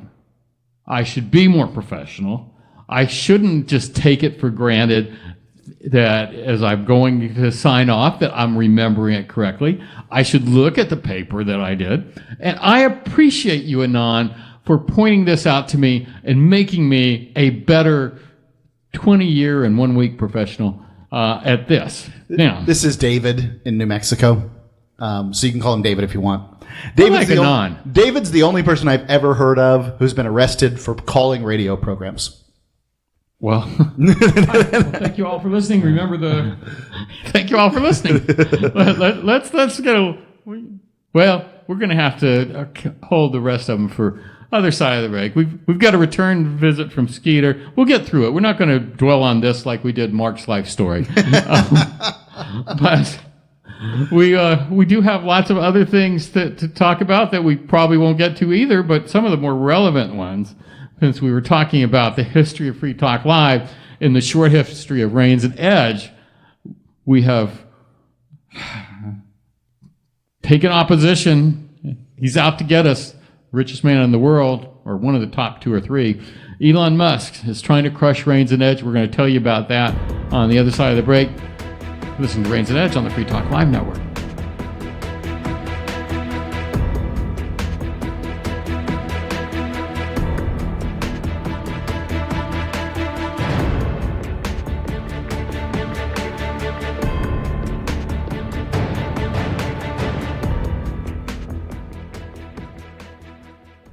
Some of you have wanted to support Free Talk Live's mission on a monthly basis, but don't want to support Patreon. Now we have an alternative that also helps our premier streaming platform, Odyssey. Visit video.freetalklive.com and click Join at the top of the channel. You can subscribe for $5 per month, and unlike other subscription services, Odyssey adds their processing fee on top, so it'll cost a little over $5 per month, but Free Talk Live will receive the entire amount you pledged. Higher donation tiers are available if you're feeling so inspired. You'll get a special membership badge that's visible in the Odyssey chat room, and if we get enough supporters, we may enable members-only chat. This new subscription method is a great way to decentralize our direct listener support away from just Patreon and also support a libertarian-run business, Odyssey. Please visit video.freetalklive.com and click Join to subscribe to our Odyssey channel and help support spreading our message around the planet. Visit video.freetalklive.com and click Join today.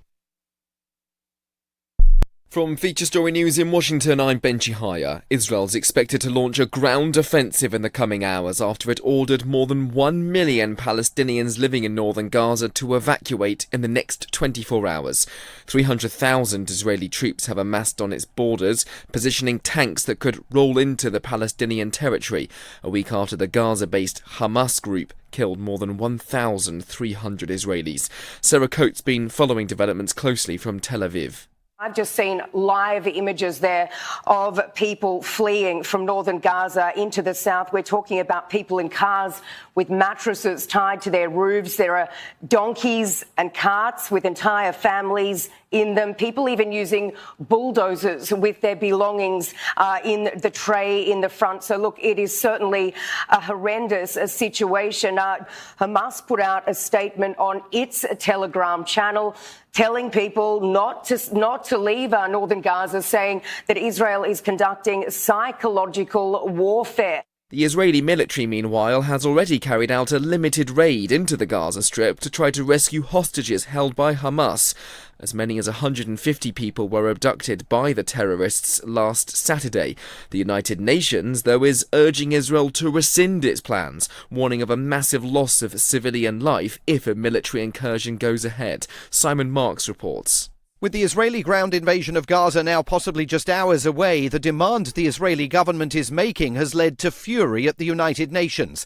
Their officials say Israel must withdraw its evacuation order to avoid what it calls devastating humanitarian consequences for 1.1 million people in the north of Gaza. But in Israel, America's Defense Secretary Lloyd Austin gave no indication of backing the UN's concerns. My experience in working with the Israeli forces is they are professional. They're disciplined, and they're focused on the right things. Israel says its aim is to eliminate Hamas as a political and military force. Russian President Vladimir Putin, fighting his own war in Ukraine following his nation's invasion, believes Israel does have a right to self-defense, but stresses that Palestine needs recognition as a state. Daria Bondarchuk is in Moscow. Vladimir Putin said that while Israel had been subjected to an attack unprecedented in its cruelty by Hamas militants, it was responding with cruel methods on its own. He cautioned Israel against a siege of Gaza. Putin called on Israel and Palestine to stop bloodshed and begin negotiations. France has been put on its highest state of counter-terrorism alert after a man fatally stabbed a teacher at a school. The knifeman shouted Allahu Akbar, or God is greatest, during the assault, according to witnesses. There's no doubt, insists the French Interior Minister, of a link with the escalating Israel-Hamas conflict. From bureaus worldwide, this is FSN. You can help spread the ideas of liberty with our Patreon for just $5 per month at amps.freetalklive.com.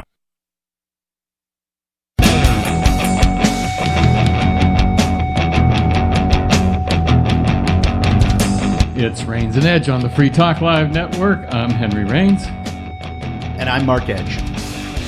And we've completed the lengthy analysis and retrospective of Free Talk Live, Mark, and from just a tiny kindergarten student to the man that he is today, and his accompanying family and friends and entourage of Free Talk Live.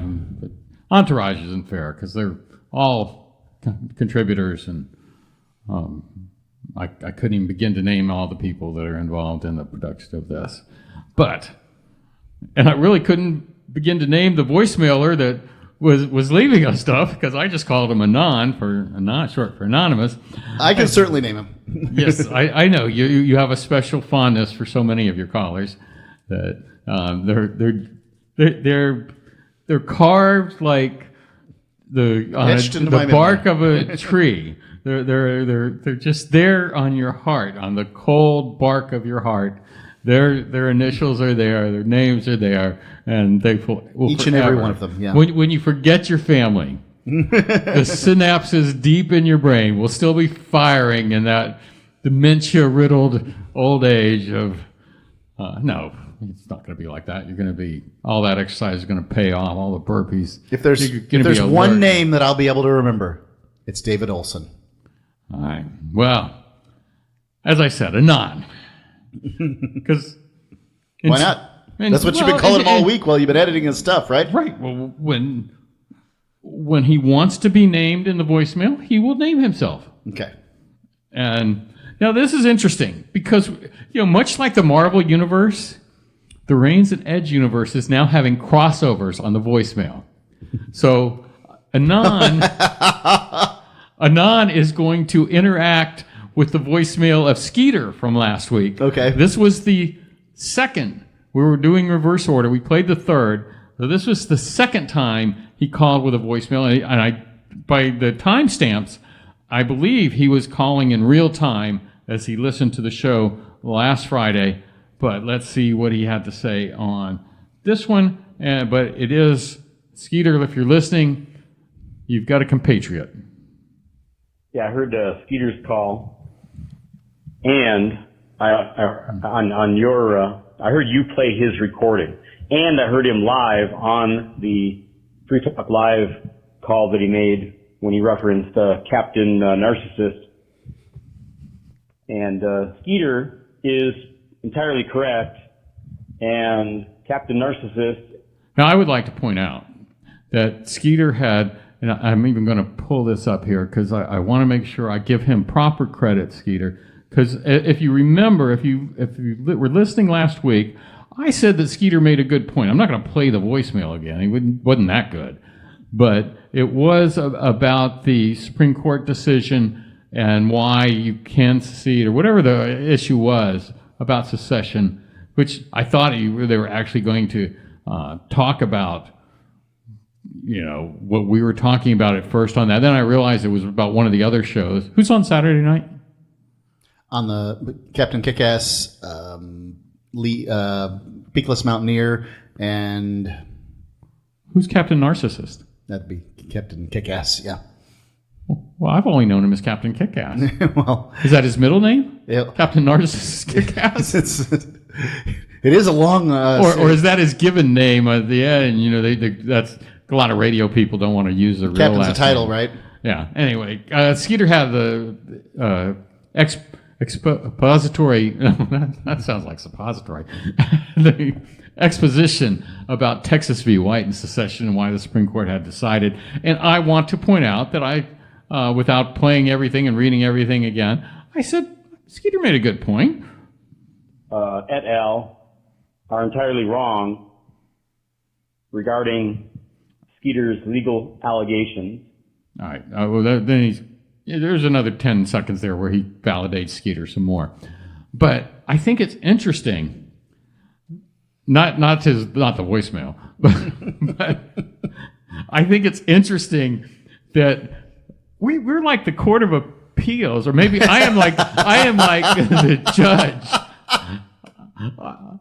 I am like the judge. The listeners are coming to you for a breath of fresh air, a little bit of common sense, Henry. I'm like the judge that put Trump Corp into receivership. They're going to come to me for some sanity about the crazy people. And I'm going to say, put them all in receivership. And put a gag order on them, too. Well, if you accept that the Supreme Court has ruled that secession was unacceptable shortly after Civil War. Well, if you're going to challenge this thing now, what is said is you can't secede unless you can't secede unless you succeed in a revolution and sever yourself from everything, and the power of the state, the previous state, doesn't come back and take you back over. Right. Well, then you accept that if the Supreme Court makes another decision on secession at some point in the future, that decision is also completely acceptable. This is the problem: is that is Dred Scott the right law? Is Roe v. Wade the right law? That. Which one of these reversed decisions is the right ruling? The ones I agree with. That's right. That's what it all comes down to. Is the Supreme Court isn't a judicial body; it's a political one. Which is why I now sit the Honorable Henry Raines, Justice of the Raines and Edge Court of Appeals. There you go. And you are the district attorney, the prosecutor, if you will, of one of the parties, certainly, of the power of the Free Talk Live state, non-state. The power of the Free Talk Live non-state is invested in you. Is invested. I don't know, but I just want my government bureaucrat paycheck. That's not my problem. What? You want to come to me now and put Free Talk Live into receivership so you can get paid? That's right. Well, there's a, for the trustee or with a conservator, there needs to be a little bit of something. Yeah. And there's a lot of ketchup too, and I'm not talking about what goes on a sandwich. So anyway, what kind of monster puts ketchup on a sandwich? I don't care. I just want my ketchup. My CATCH space UP. All right. So that was on second, and whatever he felt he is like. Is he like Batman or Superman? Is he taking up for Skeeter? He's taking up for those. He's the Mother Teresa of the callers, being charitable about Skeeter. So rather than go to the more lengthy and pointed comment from Anand, he's already corrected me on being such a sloppy professional and misspeaking a number. And now he's come to the benefit of Skeeter. We're going to go to Skeeter has made a return appearance too. Oh boy. Yes. And I when I did this, I knew what Skeeter was talking about, but I don't think I know anymore. Well, but we'll find out. It's your boy, the Libertarian Terminator, Young Skeet. I can't begin to describe how... Now, did he just say the Libertarian Terminator? Yes, Young Skeet? Jan Skeet, perhaps? I thought it was Young Skeet. Maybe Young. Yeah, but it sort of doesn't... You mean he's like killing libertarians if you're the Libertarian Terminator? I think that what he's trying to say is that he is killing the libertarian ideas. Is that what he tries to do when he calls? Yes. Why does he listen to a libertarian show? Just so he can call and be the anti-libertarian guy? Free Talk Live is an open lines current events radio program where you can call in and talk about what's on your mind. It doesn't surprise me that people who are listening to their AM or FM radio stations in their town may be libertarians and hear Free Talk Live and have things that they may wish to say. Or maybe they've just been drinking. Well, let's see what else was on Skeet. That happens. So, Young Skeet is talking on this. Disappointed I am with my experience debating with deceptive libertarians from Free Rider Talk Live. This past Saturday, I was making a case that wars and the drug war helped fiscally destroy the government when Ian allowed David Hathaway to interrupt me and obfuscate this fact with false claims about the DEA's Skeet's outraged. You can't look at He doesn't sound that young, though. to gauge profitability of the drug war. It is their main federal revenue arm and source of asset seizure, and only a fraction of the total cost of the drug war. I remember now. So he was saying when the cost of the drug war, and they were applying the street value of the drugs confiscated? So, and that is part of the cost? Oh, you give me that. Yeah, I didn't say that. You're responsible for everything now. It's all on your shoulders. This is your cross to bear, Mr. Quaker. And so Skeet is saying, I'm not. This is a little bit lengthy, and Skeet, really? Time is precious on Reigns and Edge. we wouldn't just go rambling for minutes at a time on who knows what. No guarantees. But it's a Friday night show. We're here to entertain. But I'm here to validate you, Skeet. Here at the Court of Appeals, we have heard enough to know that, yes, I agree with Skeet, that if you're applying the street value of confiscated drugs as part of the cost of the drug war, that's just not valid in my court.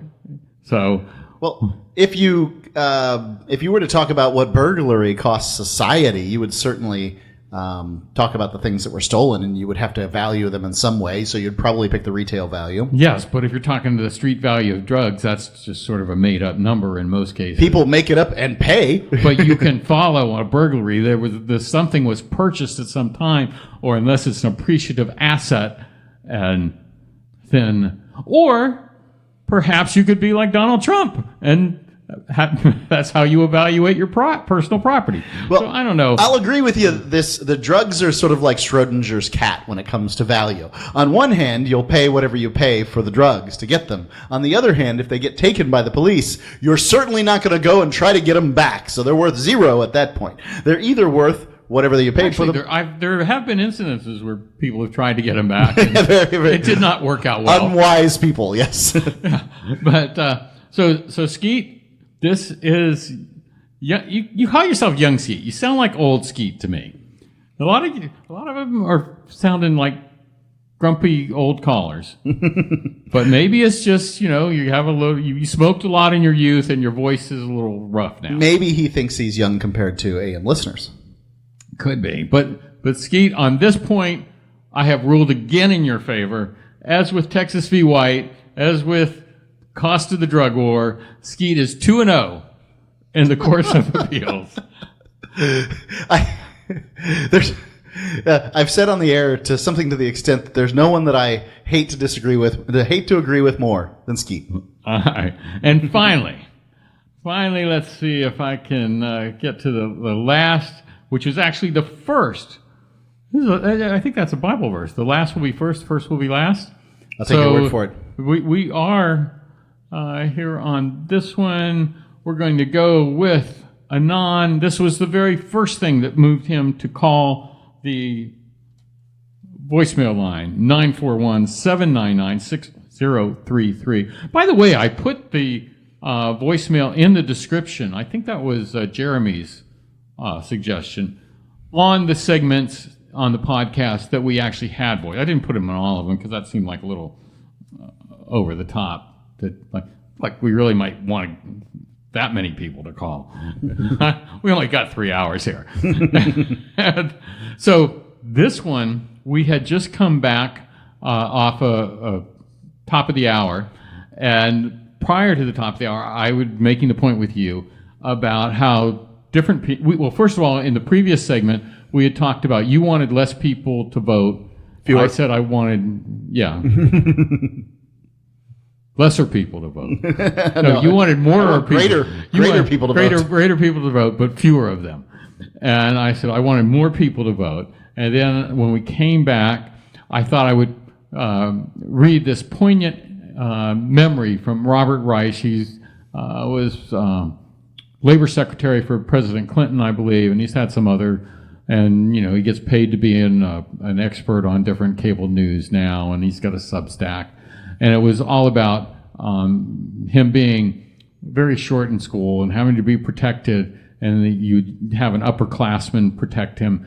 And I believe the name of the upperclassman, and one in particular, was Mickey, who was his defender, not really a strong guy, but, he did the job for little Robert. And but Mickey went on to Freedom Summer to help black people register to vote in Mississippi, and he was one of the people that was murdered by the police. Yeah, by the Ku Klux Klan and assisted by the police and enabled by the police. And I was making the point because it was different life experiences cause you to view things differently. Like you are of that. See, I would say Mark comes to his conclusion in an intellectually honest way, and because he's made this plus and minus. You can correct me if I'm saying something wrong, but I don't think I'm saying it. You've looked at the pros and cons, and this is what your conclusion is. And by the way, when we get to talk about Elon Musk's grudge against us, there'll be more about this. But why I could almost agree with you on some aspects of this.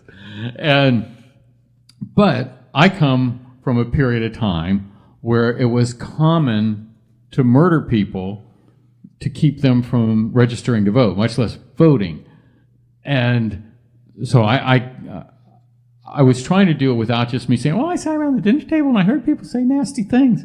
I wanted a real life situation. Sure. And I thought it was sort of a poignant story. I don't know how. It is a poignant story. There's no doubt about it. The point that I would make is not talking about what happened in 1960. Talking about what happens today is we can get, and we've had the most people vote in an election in the previous election. More people voted for Donald Trump than have ever voted for a seated president in history. Which is to say, and he lost. And more people voted against him than voted for him. And there's more people voting now. And there are more people in the country now than there's ever been. And the evidence is, to me, in my opinion, that we are getting worse and worse options for the office of president than we've ever had. That Joe Biden and Donald Trump are terrible choices for mission accomplished. For who should be there. So this is not causative data, but it is correlative data.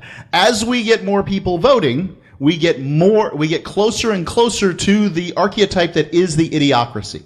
Right? The movie Idiocracy, put out about 20 years ago, was a warning, not a roadmap, but we've used it as a roadmap. And that we're getting that soon, and I don't know when, soon we will in fact have the porn star. That the guy with the largest unit will be sitting in the Oval Office. That's rather sexist of you. Why can't we have a female porn star? I think they would get more votes than the male porn star. Nobody even knows who they are. I don't know the answer, but I know that if you continue to ask more and more people to vote, you'll get dumber and dumber responses. So maybe one of those dumb responses is, we don't need women in the Oval Office. Could be, right? No, you'd never get Bill Clinton to sign on to that one. Let me tell you his poignant story. Well, wait, let me get Anon out of the way here. So, but you understood why I was telling that story after the fact, right? Sure. Okay. Well, I guess that was lost on Anon here. Okay. Let's see. All right, he's ready to go. And this will wrap up the voicemail for the week, and probably for a couple weeks, because we won't have you to discuss with it next week. Yeah, I was just listening to you now. Yeah, I know. And I was wondering what the purpose of bringing Robert Reich into your discussion was. I know it adds color, informs some people of things they probably didn't know about, but it didn't really relate directly to the point you were making subsequent to introducing Reich into the story. And it was kind of... By the way, I think I introduced Reich like a minute and a half into the segment after I prefaced it by saying, well, blah, blah, blah, the previous segment, all right. But I don't want to, since this is the most critical thinking one of all the three, and there's only 10, 15, 20 seconds left, I will give him a few extra seconds here. Distracting, because if you start talking about Robert Reich, it sounds like we're going to talk about something about him, and in reality, he has nothing to do with the point you're trying to make. His shortness. You just use him as a colorful way to kind of double, triple segue to the point you did want to make. So I don't really understand that. Maybe you could explain it. Thank you. Stop. Enough. The double, triple segue. I think that will be available next month at Subway. And all right, everybody has with a free cookie. Someday we're going to have so many of these that you will hear the best of them and not the all of them. But until that happens, give us a call. You might You won't be the first. Could be the next. 941-799-6033. And Anon, I know it's right this time. So, Mark, we've blown through so much time that we'll never have back again. Well, that's kind of what we do here on Free Talk Live. We do a program, and it's we have fun while we do it. Oh, well, we could always helpfully inform. I don't know that the previous messages really informed that much, but one thing I know would be helpful to people would be to listen to this.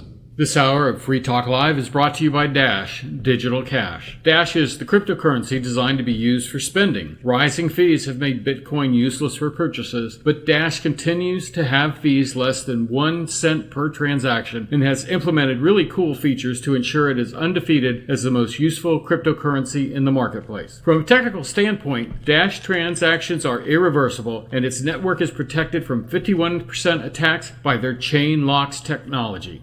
There's no need to wait for a confirmation before considering a Dash transaction complete, so it's great for merchants. Dash is one of the oldest cryptocurrencies and is widely available on exchanges and in multi-crypto wallets. It's easy to get and use Dash. Start by learning more at Dash.org. Big thanks to Dash DAO for sending us 32 Dash per month to promote Dash on the air. Visit Dash.org to learn about Dash. Dash.org.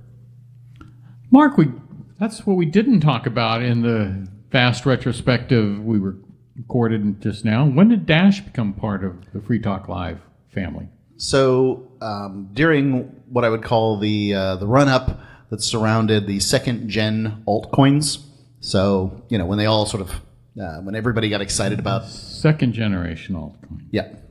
Which would, what else would be included in that? First-generation would be just Bitcoin. And then the second generation is all the other coins that came along. Ether? ETH would have been probably one of the first second gens, as was Dash, Monero. The first generation of the second generation. Okay, so it's the first generation of the altcoins. But look, I didn't make up these titles. Oh, I thought you did. No, I didn't. So, yeah. And I guess that would have been somewhere around 2017. The prices started running up, and maybe it's 2016. We contacted Dash and began to promote it because we really do think it is probably the best of the cryptocurrencies to use as a currency, specifically. Bitcoin it's just too costly to use. It costs $2 or $3 in many cases to send a Bitcoin transaction. Who's going to pay that to buy a cup of coffee? Okay. A cup of coffee should be...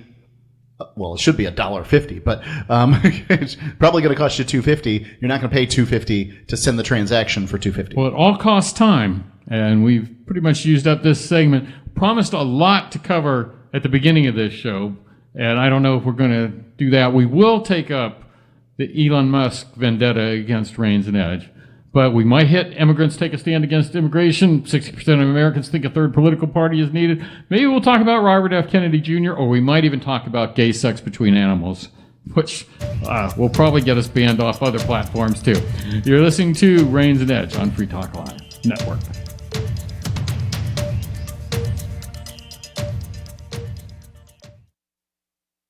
This hour of Free Talk Live is brought to you by Dash Digital Cash. Dash is the cryptocurrency designed to be used for spending. Rising fees have made Bitcoin useless for purchases, but Dash continues to have fees less than 1 cent per transaction, and its features ensure Dash is undefeated as the most useful cryptocurrency in the marketplace. From a technical standpoint, Dash transactions are irreversible, and its network is protected from 51% attacks by their chain locks technology. There's no need to wait for a confirmation before considering a Dash transaction complete, so it's great for merchants. Dash is one of the oldest cryptocurrencies and is widely available on exchanges, including the decentralized Maya protocol, and in multi-crypto wallets. It's easy to get and use Dash. Start by learning more at Dash.org. Big thanks to the Dash DAO for sending us 32 Dash per month to promote Dash on the air. Visit Dash.org to learn about Dash. Dash.org. My name is Jacob Hornberger. I'm president of the Future of Freedom Foundation, which Congressman Ron Paul awarded for having an outstanding freedom website. Write us at fff@fff.org, and we'll send you a free 3-month subscription to our monthly journal of libertarian essays and our booklet, Economic Liberty in the Constitution, which George Mason University economics professor Walter Williams praised in a recent column. That's fff@fff.org.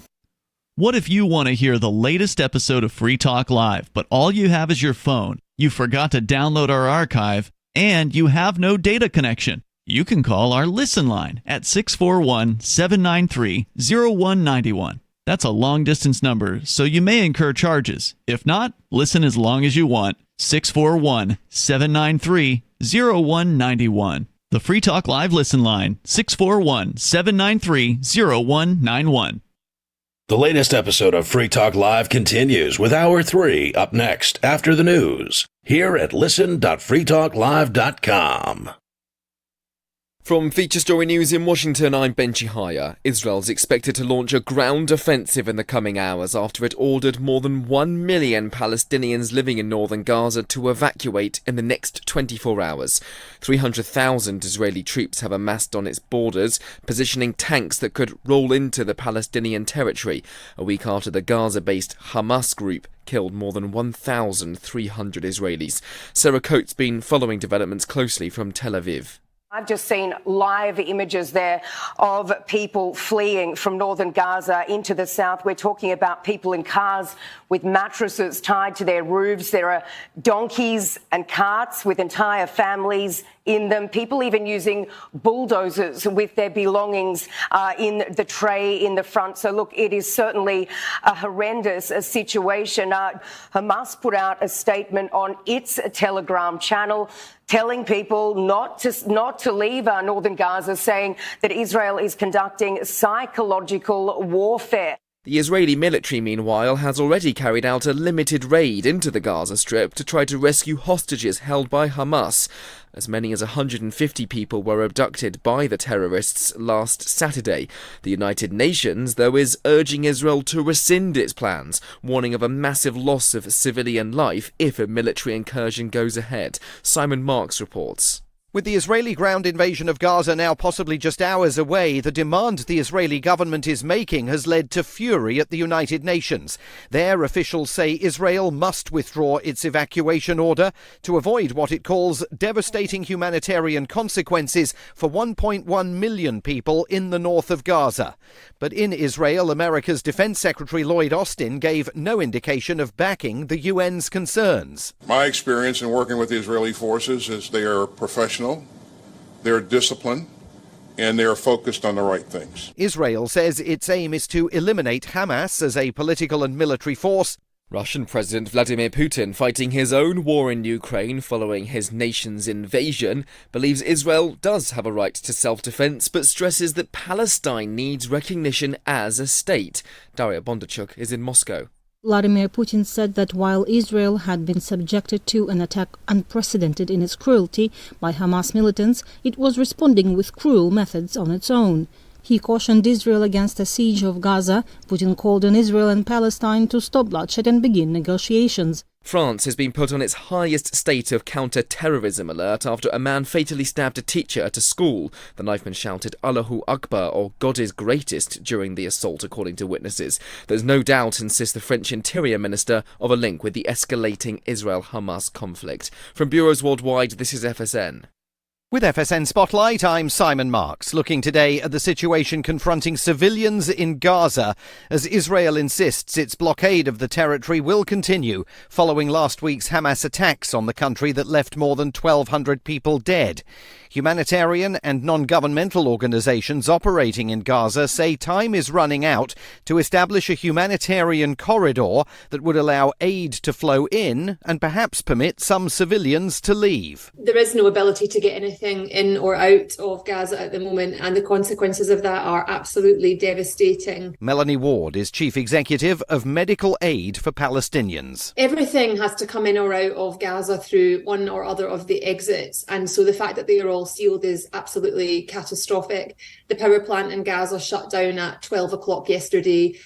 People are stockpiling water. One of my colleagues, Mohammed, started to run out of water. The distinction between civilians, like my colleagues who are aid workers, and fighters is absolutely crucial. And at the moment, we're seriously concerned that that distinction, which is required in international law, is not being observed, and the consequences are catastrophic. US Secretary of State Antony Blinken in Israel on Thursday said he reiterated that the country could distinguish itself from Hamas by observing international laws governing the conduct of war. It is not clear that he received any commitment in return. Our top stories again. Israel's expected to launch an imminent ground offensive into Gaza after it ordered more than 1 million Palestinians living in the northern part of the Strip to evacuate in the next 24 hours as it escalates its retaliation against Hamas after the terror group killed more than 1,300 people last Saturday. The United Nations is urging Israel to rescind its plans, warning of a massive loss of civilian life if a military incursion goes ahead. Meanwhile, the Israeli army says it's carried out a limited raid to try to rescue hostages held in the territory. That's the latest feature story news. I'm Benji Haya in Washington.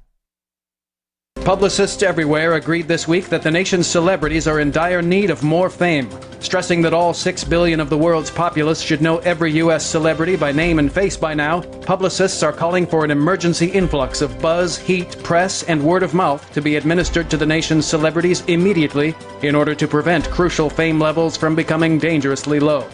Novelist Edward Milligan told reporters this week that in his new book, By the Water's Edge, he has fleshed out in meticulous detail his own huge and stunningly shitty world. Using in-depth research and the power of his own imagination, Milligan was able to conjure out of thin air every hackneyed character, trite street name, and horseshit backstory in the fictional town of Connors Cove. The complete hack proudly said he has created a universe that readers will feel they can actually reach out and touch. Sources say the prolific writer has not yet been punched repeatedly in the face. In other news, McDonald's opens a new senior citizen play place. This is the Onion News Network. Yep, we still do email. Drop your email address in the entry box at freetalklive.com, and you'll be kept in the loop with Free Talk Live.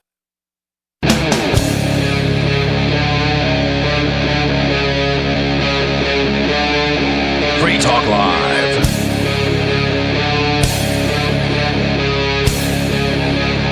Welcome to Rains and Edge on the Free Talk Live Network. I'm Henry Rains. I'm Mark Edge. And here we are in our third hour. Mark, you said it wouldn't last. Oh, no. I don't know what they said. No, they said please make it end. Something like that. Yeah. It's a well-known fact that we've gotten... It's usually what follows that is not a well-known fact. We're living rent-free inside Elon Musk's brain because, well, we're a physical threat.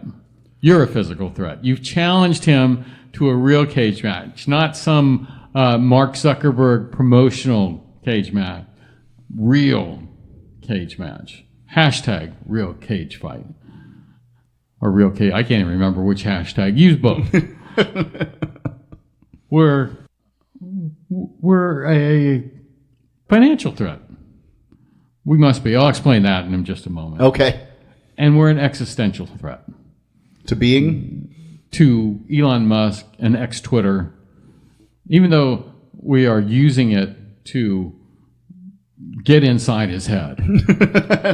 So, Rains and Edge has been on about 2 months, and it's getting to the point that we're so polished now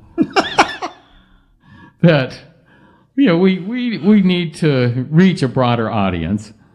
And plus, we're not quite in the other 6 day of the week Free Talk Live Network shows. We're a little something different. Yes. But Friday night always has been. It has? Yeah.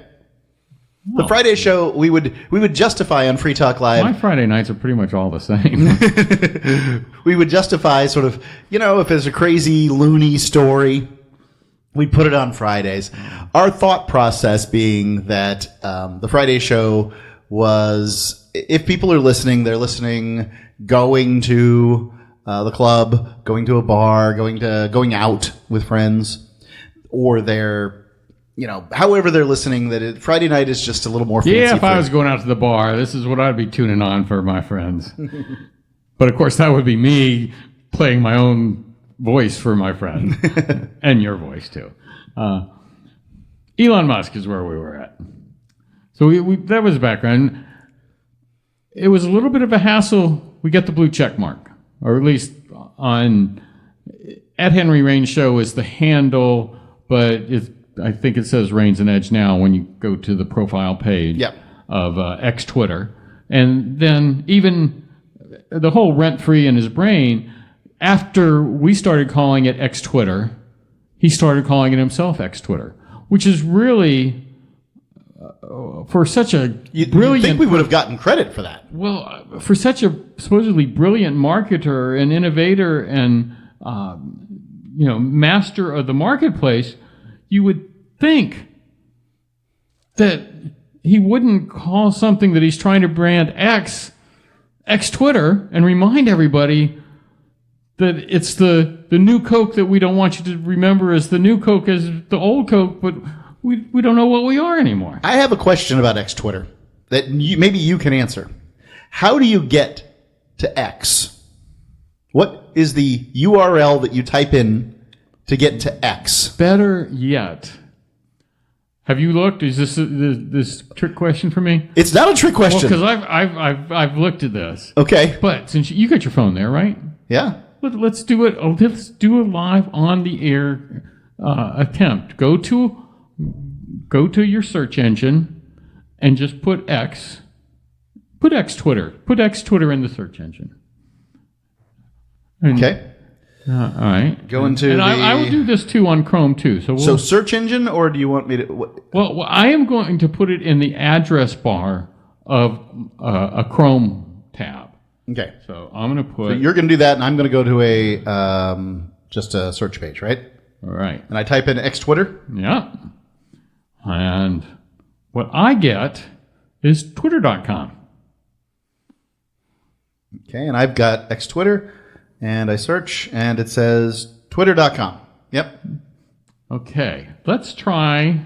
I'm going to just try X social media. Maybe I skewed the result by putting Twitter in the search. I will just do X social media. So, that'll get you all kinds of stuff. If I do Twitter X, I get X. But it doesn't say Twitter. That's the URL? No, there is no URL next to this, which is strange, because everything else has a URL. The URL's hidden. X social media is something else altogether. X social media is suing X, a social media company. That's funny. That's just 2 days ago. Well, see... Even when we're not trying to, we're exposing him. So let's see what his judicial problems are. An ad agency called X Social Media alleges that the company formerly known as Twitter has caused marketplace confusion. Well, I will vouch for that. And lost revenue. It was bound to happen, blah, blah, blah. I don't know about lost revenue, but all right. X Social Media, an ad agency from Florida, alleges this. Let me see where it is. It's unclear how strong... X social media. I think it's got a pretty strong case, actually. Let's see. Where is it filed? The Middle District of Florida. It must be around Orlando, maybe? And there's, I'd have to read this. There's a whole 17-page complaint here. Wow. And I'm not going to go any further. I really feel in my position as the Chief Justice of the Appeals Court of Rains and Edge, I rule in favor of X and against Elon Musk. And against X. And his trampling of the rights of the little guy.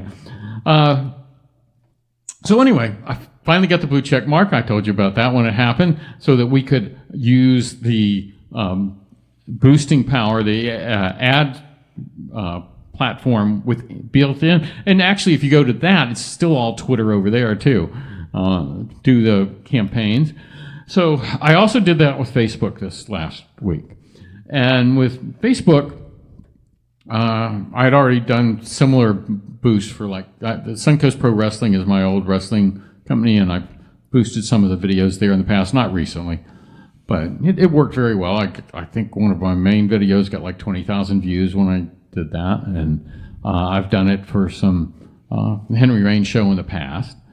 And actually, this refers back to when I said I almost could agree with you about fewer people voting.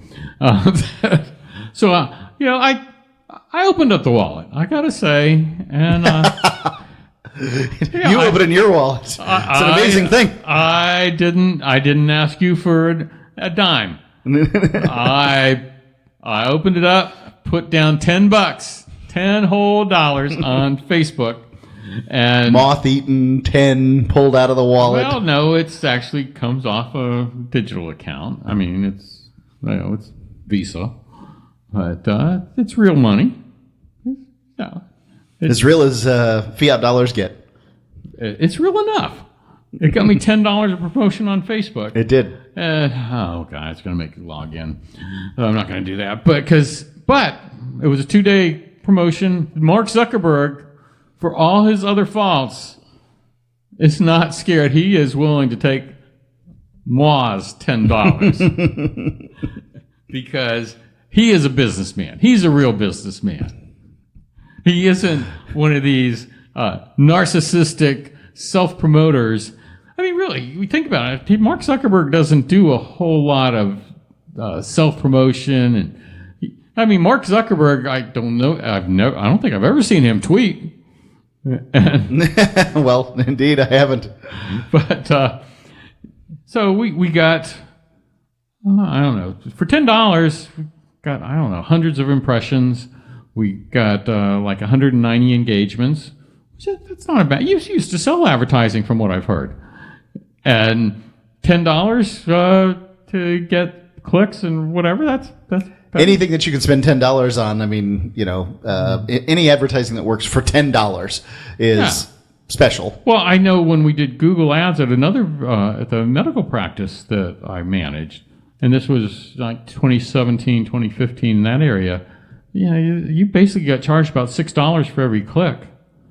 That sounds familiar to you? Sounds right. So if you're getting 190 thumbs up and clicks and stuff like that for $10,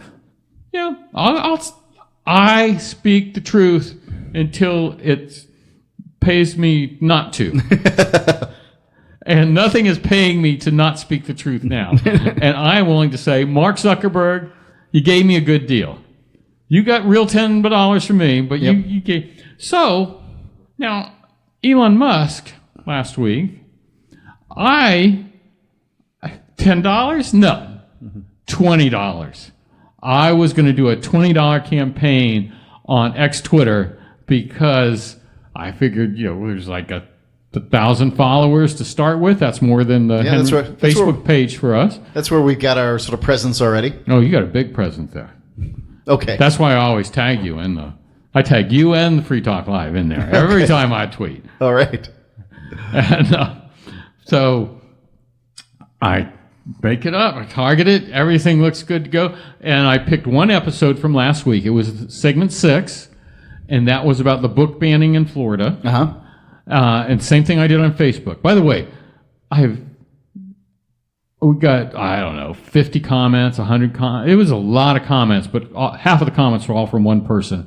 It was sort of the equivalent of a non in the voicemail on Facebook. This one guy, he put up thing after thing about the book banning. And a lot of people, and I won't redo the whole story, but basically it was a public interest group that had said that the state of Florida had banned more books in in public school libraries and public school classrooms than any other state. Mm-hmm. We didn't do the study. It's an ignominious title. We did that. And then there's all the pluses and minuses and the whole argument. You go back, actually look for the tweets and the Facebook page, but go to segment 6 on Reigns and Edge from last week, and you'll get there. And then the other thing in that segment was the Naked Attraction dating game that was on HBO. So, because I wanted something, I thought it was a good choice, because we had something that was newsworthy, and we had something human interest for titillating fury and interest. Perfect. Something for everybody. And so I get that ready to go. Now, and before I did this, I was even careful, because you libertarians, you got the big middle finger at a lot of people. Indeed. But see where it gets you. Yes. Me, I'm perfectly happy to be compliant and give it a shot at I will be compliant and see just how much benefit I get out of it, because that is the rational point of view. Okay. As opposed to the idealistic point of view. Much like I'm going to tell the truth until you pay me not to. and you will know, because all of a sudden I'm saying something different than I said last week. It's like very, the canary in very the coal clear. mine. I'm honest in my dishonesty. I wonder if Robert Reich's like this. Yeah. Anyway, so I looked. I did a hashtag Naked Attraction to see if that stuff was out on Twitter. Because, there's a lot of controversy about Twitter, about they're not censoring. They are censoring. They're promoting racist, white supremacist stuff. Musk is making veiled threats at the Anti-Defamation League. He's being accused of anti-Semitism in some of his stuff. In fact, I'm spilling the beans a little bit on more of this segment, but Russian state media is getting very favorable coverage to Elon Musk. I see. Yes. Well, and then I even found the Twitter account, Twitter account for the Naked Attraction dating show in the UK, which is where it originated. Yeah, so it's there. I tagged them, and I tagged the hashtag that was easily found through the search engine on Twitter. Didn't try and hide it from me. It was there. And I did the book banning stuff. So I submit it, and everything looks good to go. And then I get an email. You have been suspended from ad campaigns on Twitter because of your business practices. And I have to tell you, I was offended. I have no business practices. You have to have a business to have business practices. This is one of these things these social media companies do, is they have, these very low paid individuals in foreign countries. Algorithms. Yeah, well, you wish it was algorithms. I'm not sure that in many cases it is. I think they have it couldn't have been a person, because it happened like in under minutes. Okay. Yeah, it was just like, nah. Well, so I know. I mean, it is obvious. It is plain as the mic condom in front of your mouth there that Elon Musk has already blackballed us.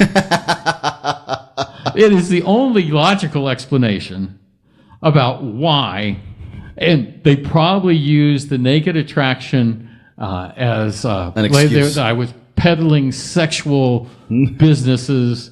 Or something like that. The ones that they were peddling. Yes. Like, all you did was tag their pages and their users and use hashtags that are already available on their site. Yes. This is how I felt when entrapment. Facebook gave us a ban, and ban's not the right term, a suspension on Facebook for sharing one of their pages. So there are these ladies in the Gold Coast of Australia who run around in bikinis plugging meter maids. They're called the Gold Coast meter maids.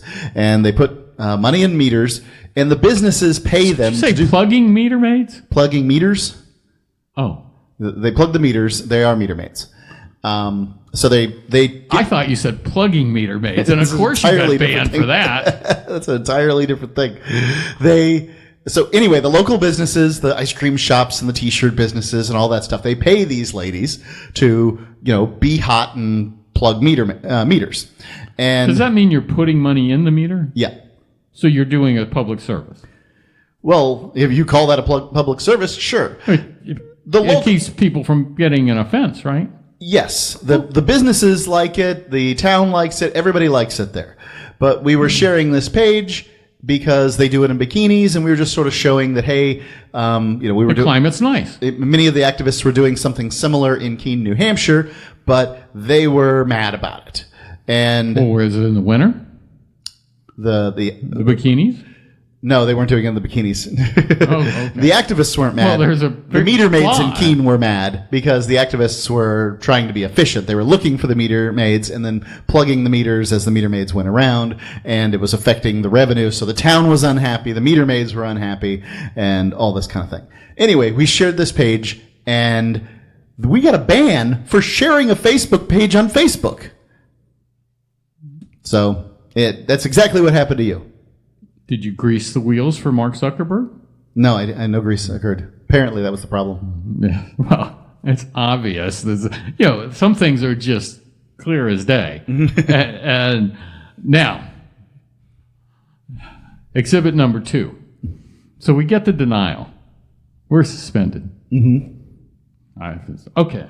I'm like, you don't want my money?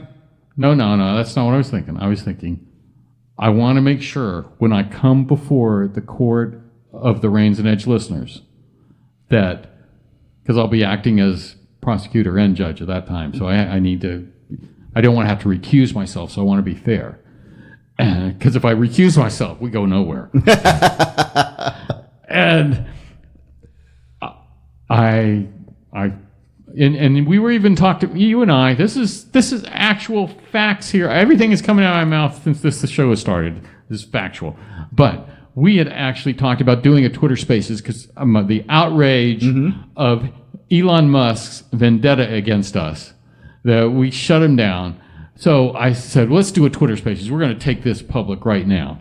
And then my cooler head took over, and I said, let me follow the protocol. Let me comply. I will write the appeal and let it go. Hear nothing. Another day goes by. Hear nothing.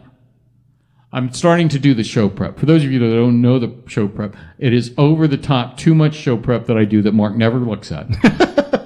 But if there's a professional here, it isn't me. I put in the show prep a day and a half ago, I put the expose about Musk's plan for Twitter that was leaked by a whistleblower, what is true, allegedly the true plan was. And I put a second article about Elon Musk because he needs to know the power and the voice of Reins and Edge when he's traveling this world, thinking he's a big shot.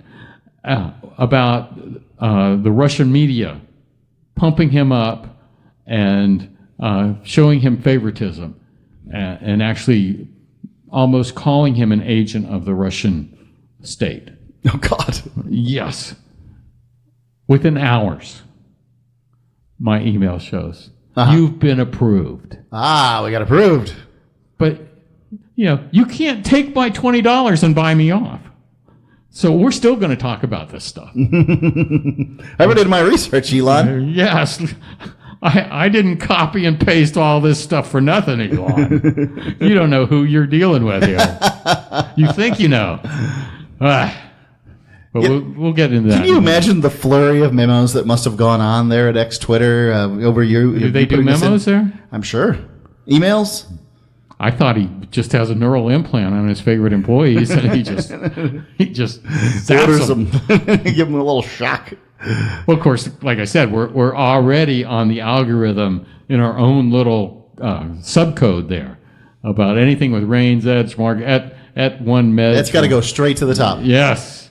Because it can't appear as though Elon's targeting us. But, of course, you got to target us. Well, you know that he's not targeting us. Has he ever tweeted about us? Well, no. but he tweets about everything else. That's right. So that shows you That's right. that he's singling us out to not tweet about. You do give compelling evidence. Yes, I do. And I also, keeping time on this segment, on the other side of these messages, we'll just barely scratch the surface of Elon because we have important stories to do. And I don't know how we're going to get all 17 into them in the last segment of this show, but you're listening to Reigns and Edge on the Free Talk Live Network.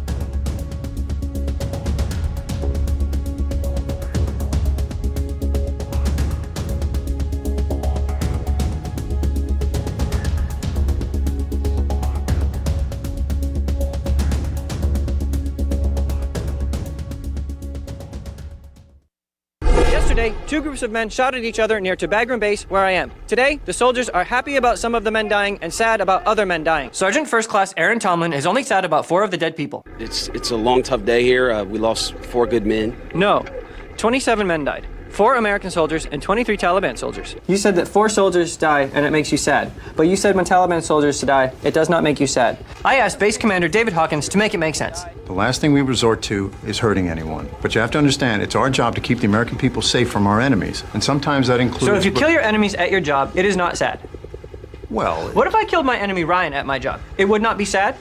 No, you shouldn't do that. But he is rude to me. He steals my yogurts. He makes fun of the way I talk.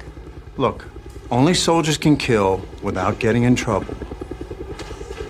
Okay. Are you going to kill Ryan? No. It does not make sense. This is the Onion News Network. From Feature Story News in Washington, I'm Ben Chihaya. Israel's expected to launch a ground offensive in the coming hours after it ordered more than 1 million Palestinians living in northern Gaza to evacuate in the next 24 hours. 300,000 Israeli troops have amassed on its borders, positioning tanks that could roll into the Palestinian territory, a week after the Gaza-based Hamas group killed more than 1,300 Israelis. Sarah Coates been following developments closely from Tel Aviv. I've just seen live images there of people fleeing from northern Gaza into the south. We're talking about people in cars with mattresses tied to their roofs. There are donkeys and carts with entire families in them, people even using bulldozers with their belongings in the tray in the front. So, look, it is certainly a horrendous situation. Hamas put out a statement on its Telegram channel telling people not to leave northern Gaza, saying that Israel is conducting psychological warfare. The Israeli military, meanwhile, has already carried out a limited raid into the Gaza Strip to try to rescue hostages held by Hamas. As many as 150 people were abducted by the terrorists last Saturday. The United Nations, though, is urging Israel to rescind its plans, warning of a massive loss of civilian life if a military incursion goes ahead. Simon Marks reports. With the Israeli ground invasion of Gaza now possibly just hours away, the demand the Israeli government is making has led to fury at the United Nations. Their officials say Israel must withdraw its evacuation order to avoid what it calls devastating humanitarian consequences for 1.1 million people in the north of Gaza. But in Israel, America's Defense Secretary Lloyd Austin gave no indication of backing the UN's concerns. My experience in working with the Israeli forces is they are professional. They're disciplined, and they're focused on the right things. Israel says its aim is to eliminate Hamas as a political and military force. Russian President Vladimir Putin, fighting his own war in Ukraine following his nation's invasion, believes Israel does have a right to self-defense, but stresses that Palestine needs recognition as a state. Daria Bondarchuk is in Moscow. Vladimir Putin said that while Israel had been subjected to an attack unprecedented in its cruelty by Hamas militants, it was responding with cruel methods on its own. He cautioned Israel against a siege of Gaza. Putin called on Israel and Palestine to stop bloodshed and begin negotiations. France has been put on its highest state of counter-terrorism alert after a man fatally stabbed a teacher at a school. The knifeman shouted Allahu Akbar, or God is greatest, during the assault, according to witnesses. There's no doubt, insists the French Interior Minister, of a link with the escalating Israel-Hamas conflict. From bureaus worldwide, this is FSN. Got Telegram? You can follow our channel there and discuss show prep with other listeners at telegram.freetalklive.com.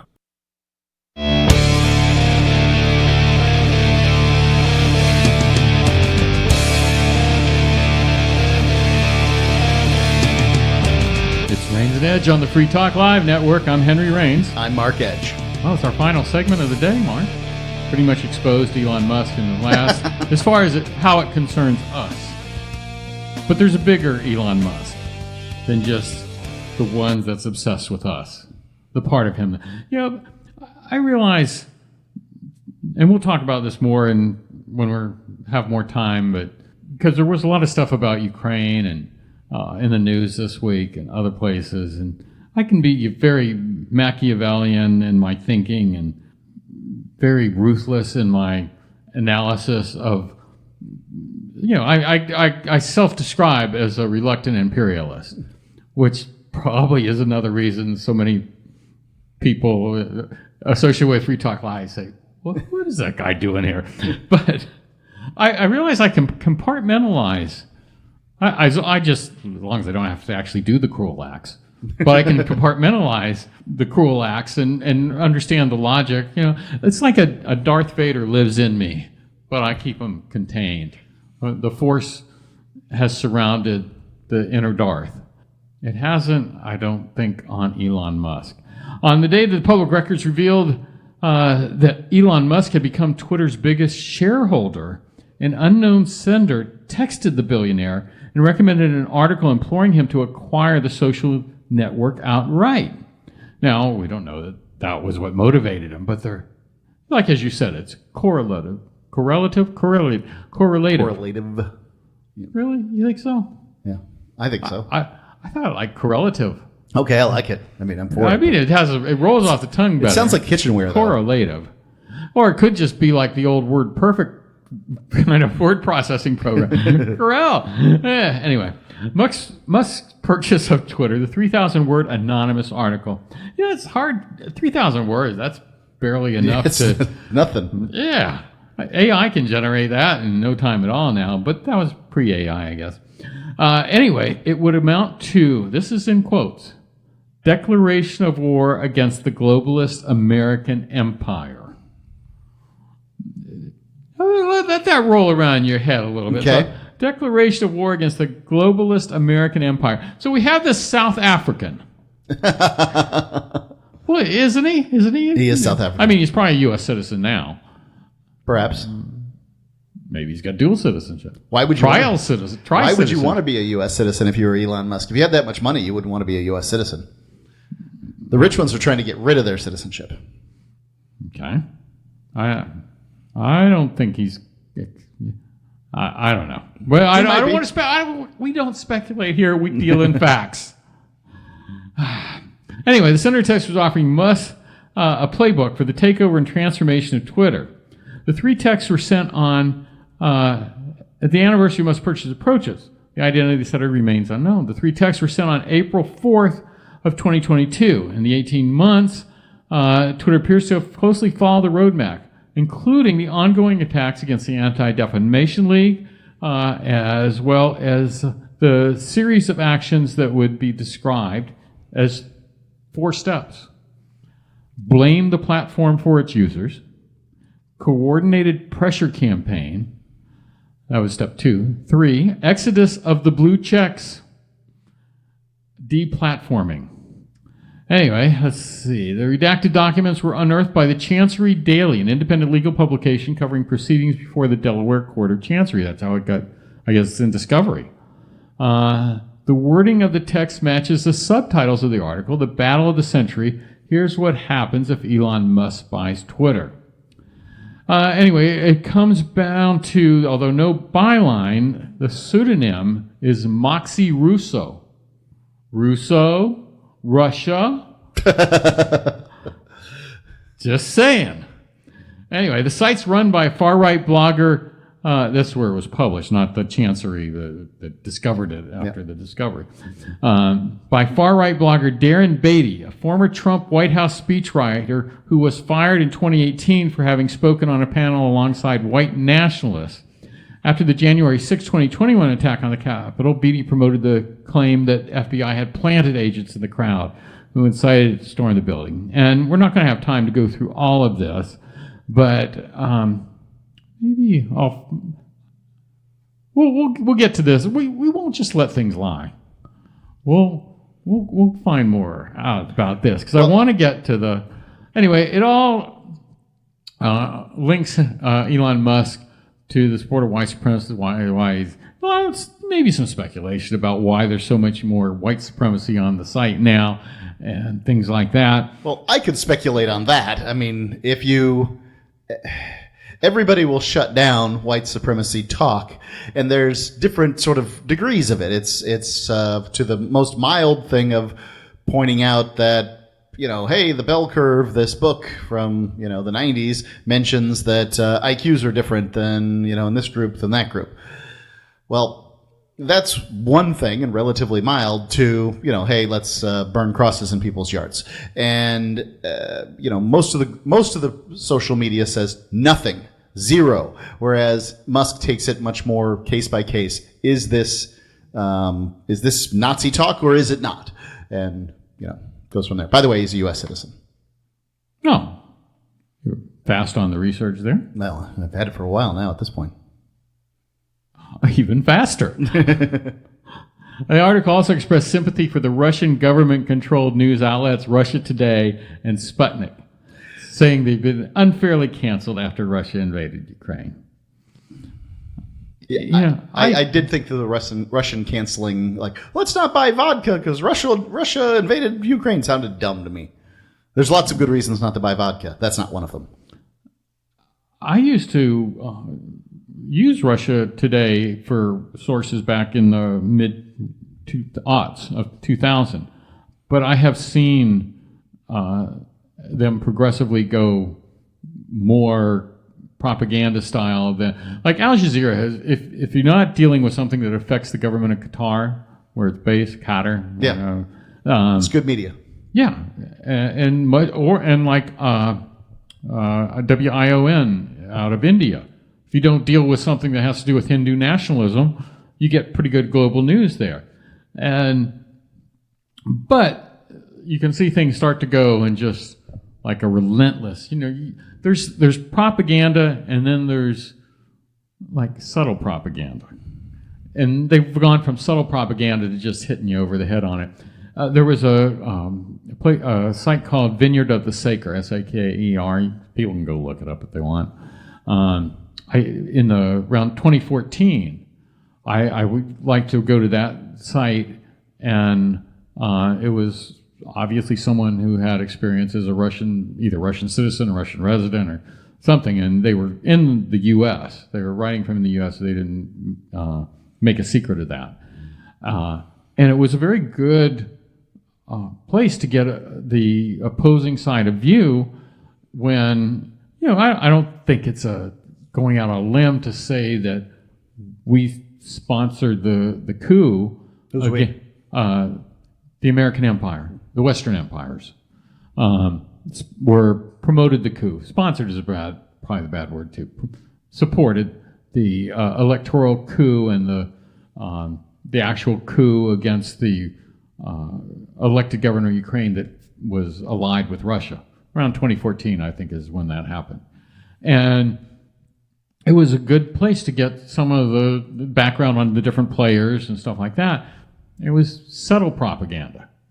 And now, ever since the invasion of Ukraine, I mean, you go to that site now, and it's like, a bunch of pejoratives about Americans. This is like before we even dumped all the billions of dollars into Ukraine and active war.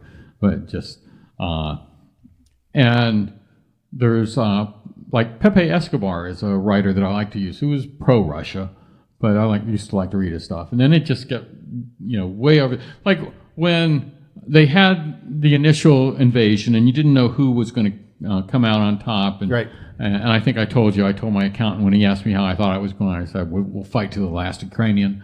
And then, they did surprisingly well, better than expectations. I really thought before that happened that, we were just doing a delaying game, trying to cost Russia and, postpone the inevitable and get it into perhaps a stalemate and just grind it. Like Afghanistan, when we started sending weapons to the Mujahideen before Russia ever invaded. Zbigniew Brzezinski was trying to draw them into Afghanistan to suffer. Well, I thought that, but now, once the stalemate really happened, and then the sort of reversal started to happen, and I looked at these sites, and they're like, well, I'm like, what reality are they looking at? It's hard to deny at least something in the middle is happening. It certainly isn't what you're describing. I'm not saying it's what we describe, but it ain't what you're describing. So anyway, that was just a long digression about, to say that I do look at some of this stuff and I try and triangulate on the truth. And sometimes, the emperor has no clothes and you can see the woo-woo and you know which way it's pointed. This second article. Kremlin propagandists praised Elon Musk for his mockery of Ukraine President Zelensky's appeals for military aid to fight aggression. Comments made on the Russia One channel follow a meme Musk shared on X, formerly Twitter, photoshopped image of Zelensky. And when it's been 5 minutes, you haven't asked for $1 billion in aid meme. Oh, I've seen that meme, yeah. Yeah.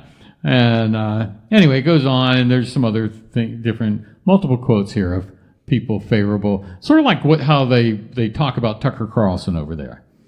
And anyway, I said we'd talk about it. We've talked about it. You can add anything you want to it. I think that no American should be forced to pay for a war in Ukraine that they don't want to participate in. Yeah, but you don't think we should be forced to pay for any war. It's true. Yeah. So I'm against the next war too. I was against this one before it started.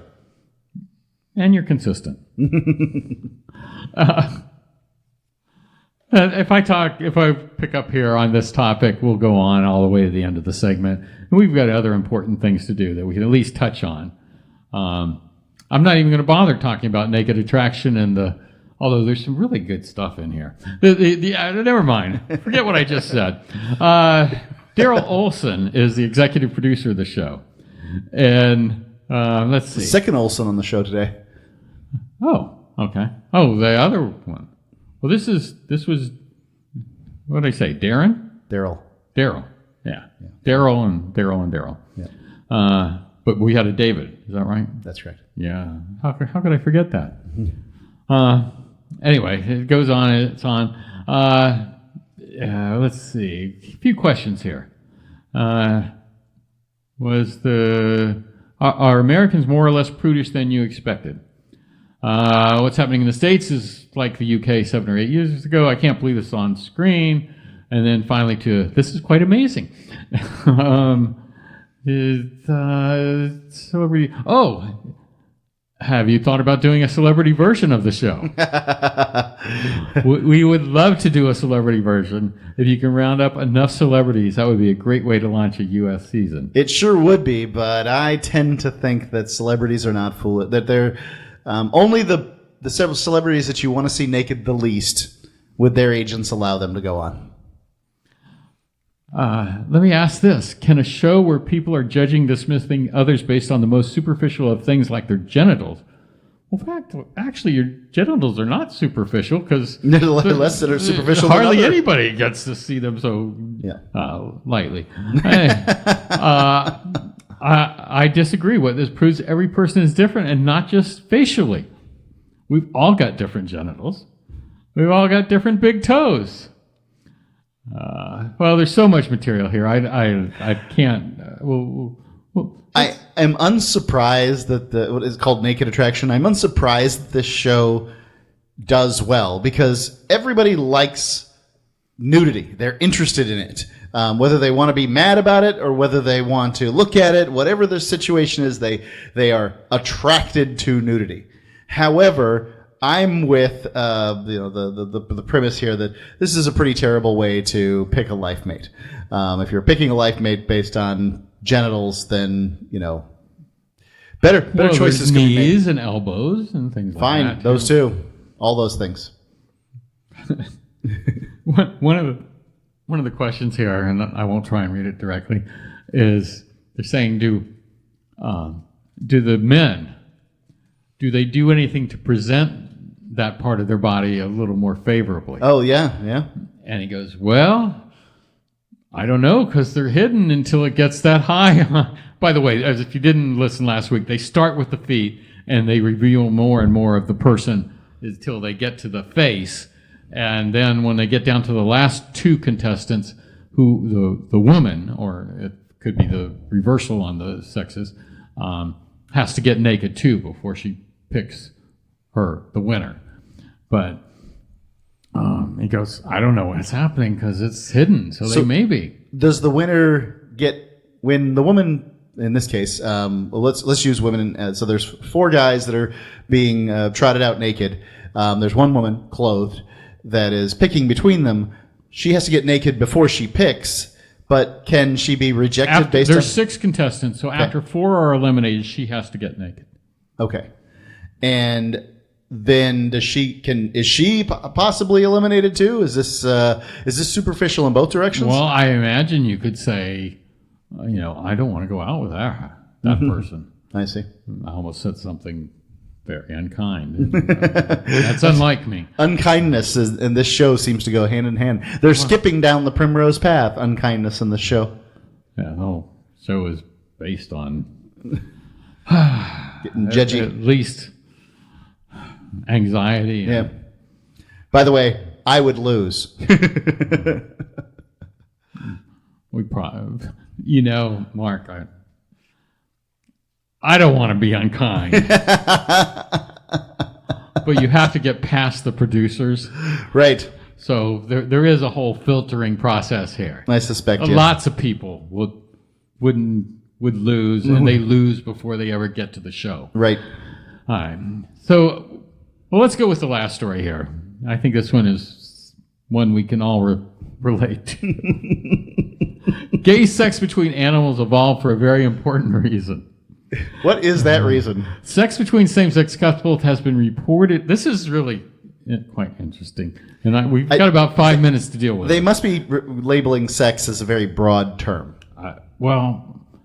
These are big numbers. Sex between same-sex couples has been reported in more than 1,500 animal species, including all the main groups of vertebrates such as fish, amphibians, reptiles, birds, and mammals. It has also been seen... As if you didn't know what the 5 vertebrates were. I don't think I could have just said that without a little bit of thought. I think I could have. But I learned lists. Well, next time we'll test you. Indeed. Well, in fact, I can test you right now. Okay, good. It's also been seen in the main invertebrate groups. Oh, no. Which are... I don't know if I can do that. Mollusks, what are crabs called? Yeah, I'm not going to do it. You're getting too specific. Okay. Insects. Okay. Spiders, which are different than insects. Right. Echinoderms. I don't know what that is. Well, starfish are an example of those. Okay. Nematodes, which are the parasitic worms. It's particularly common in non-human primates, which means like basically apes, monkeys, things like that. Right.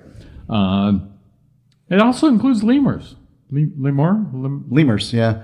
I believe shrews are primates, or at least were classified at one point as primates. But, well, I wonder, sloths I would think are primates. I don't think so. Oh. Anyway, that's 51 species. Over the years, a number of theories... By the way, I want to say this early in this discussion. I'm not surprised the dirty little monkeys are doing that. I want to say 2 things. I want to say correctly the voicemail number.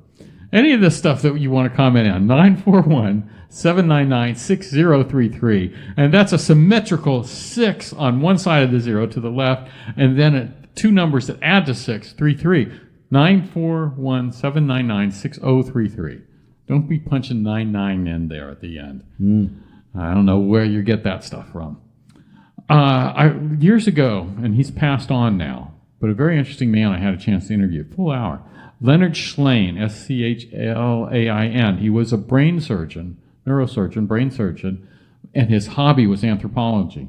And he was a best-selling anthropology author. And I got to interview him about the book Sex, Time, and Power. And he had a very interesting theory about how homosexuality arose in the human species. But we'll stick with this for a moment. Over the years, a number of theories have been proposed to why animals engage in same-sex sexual behavior. Includes not only mating, but monogamous same-sex relationships. These include cases of mistaken identity, limited availability of partners of the opposite sex, sexual frustration. There's also the dominance thing. But the team also found male same-sex sexual behavior was more likely to evolve in species where males often kill each other as adults, known as adulticide. In this scenario, same-sex sex may be used to diffuse tension in groups and reduce the risk of violent conflict between males. So I think still that sort of qualifies as dominance and submission. I think it does too, yeah. Well, I want to tell Leonard Slane's idea, because his was a great idea, which you could never prove. But he said, and this was especially important as the human species left the Fertile Crescent and the agricultural aspect, but it would have started sooner than that, in the hunter-gatherer society, that having this random occurrence of homosexuality, and then we're not talking male and or female, we're talking both. Well, I guess and or would include female. Male and or female. Created unattached, unburdened adults in the tribe. Now, that doesn't mean they didn't couple up with somebody, but if you're less interested in sex with the other person, you will procreate less. Sure. So you will so it's skewed to more adults, because just by the nature of tribal society and hunter-gatherer society, you had some attrition in the adults when they'd go out. Some didn't come back. Yes. And so you had unattached adults to pick up the slack.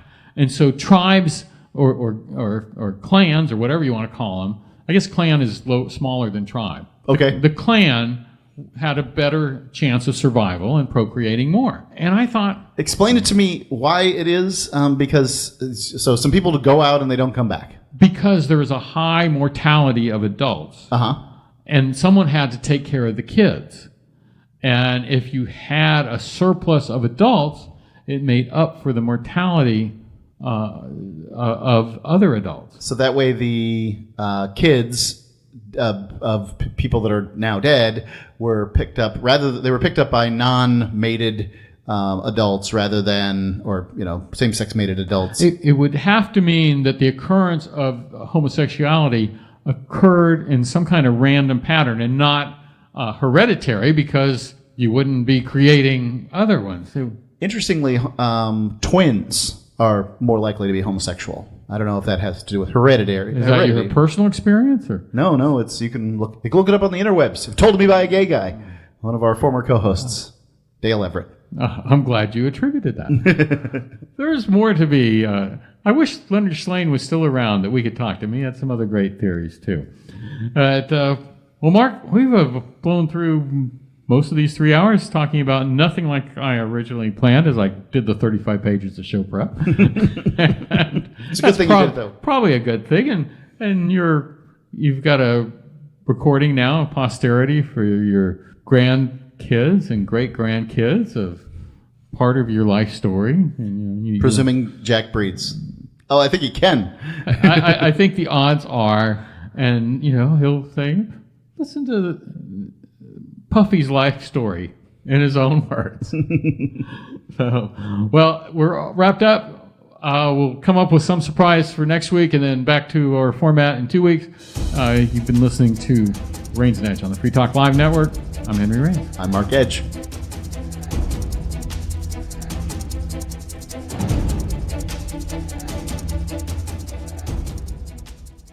Uncovering the secrets and exposing the lies. That's what the readers of freedomsphoenix.com get every day. freedomsphoenix.com, constantly providing the information, the real news about government policies, and the real relationship we all have with the coercive government. The real condition of the economy, innovations in technology, breakthroughs in energy, health, and computer science.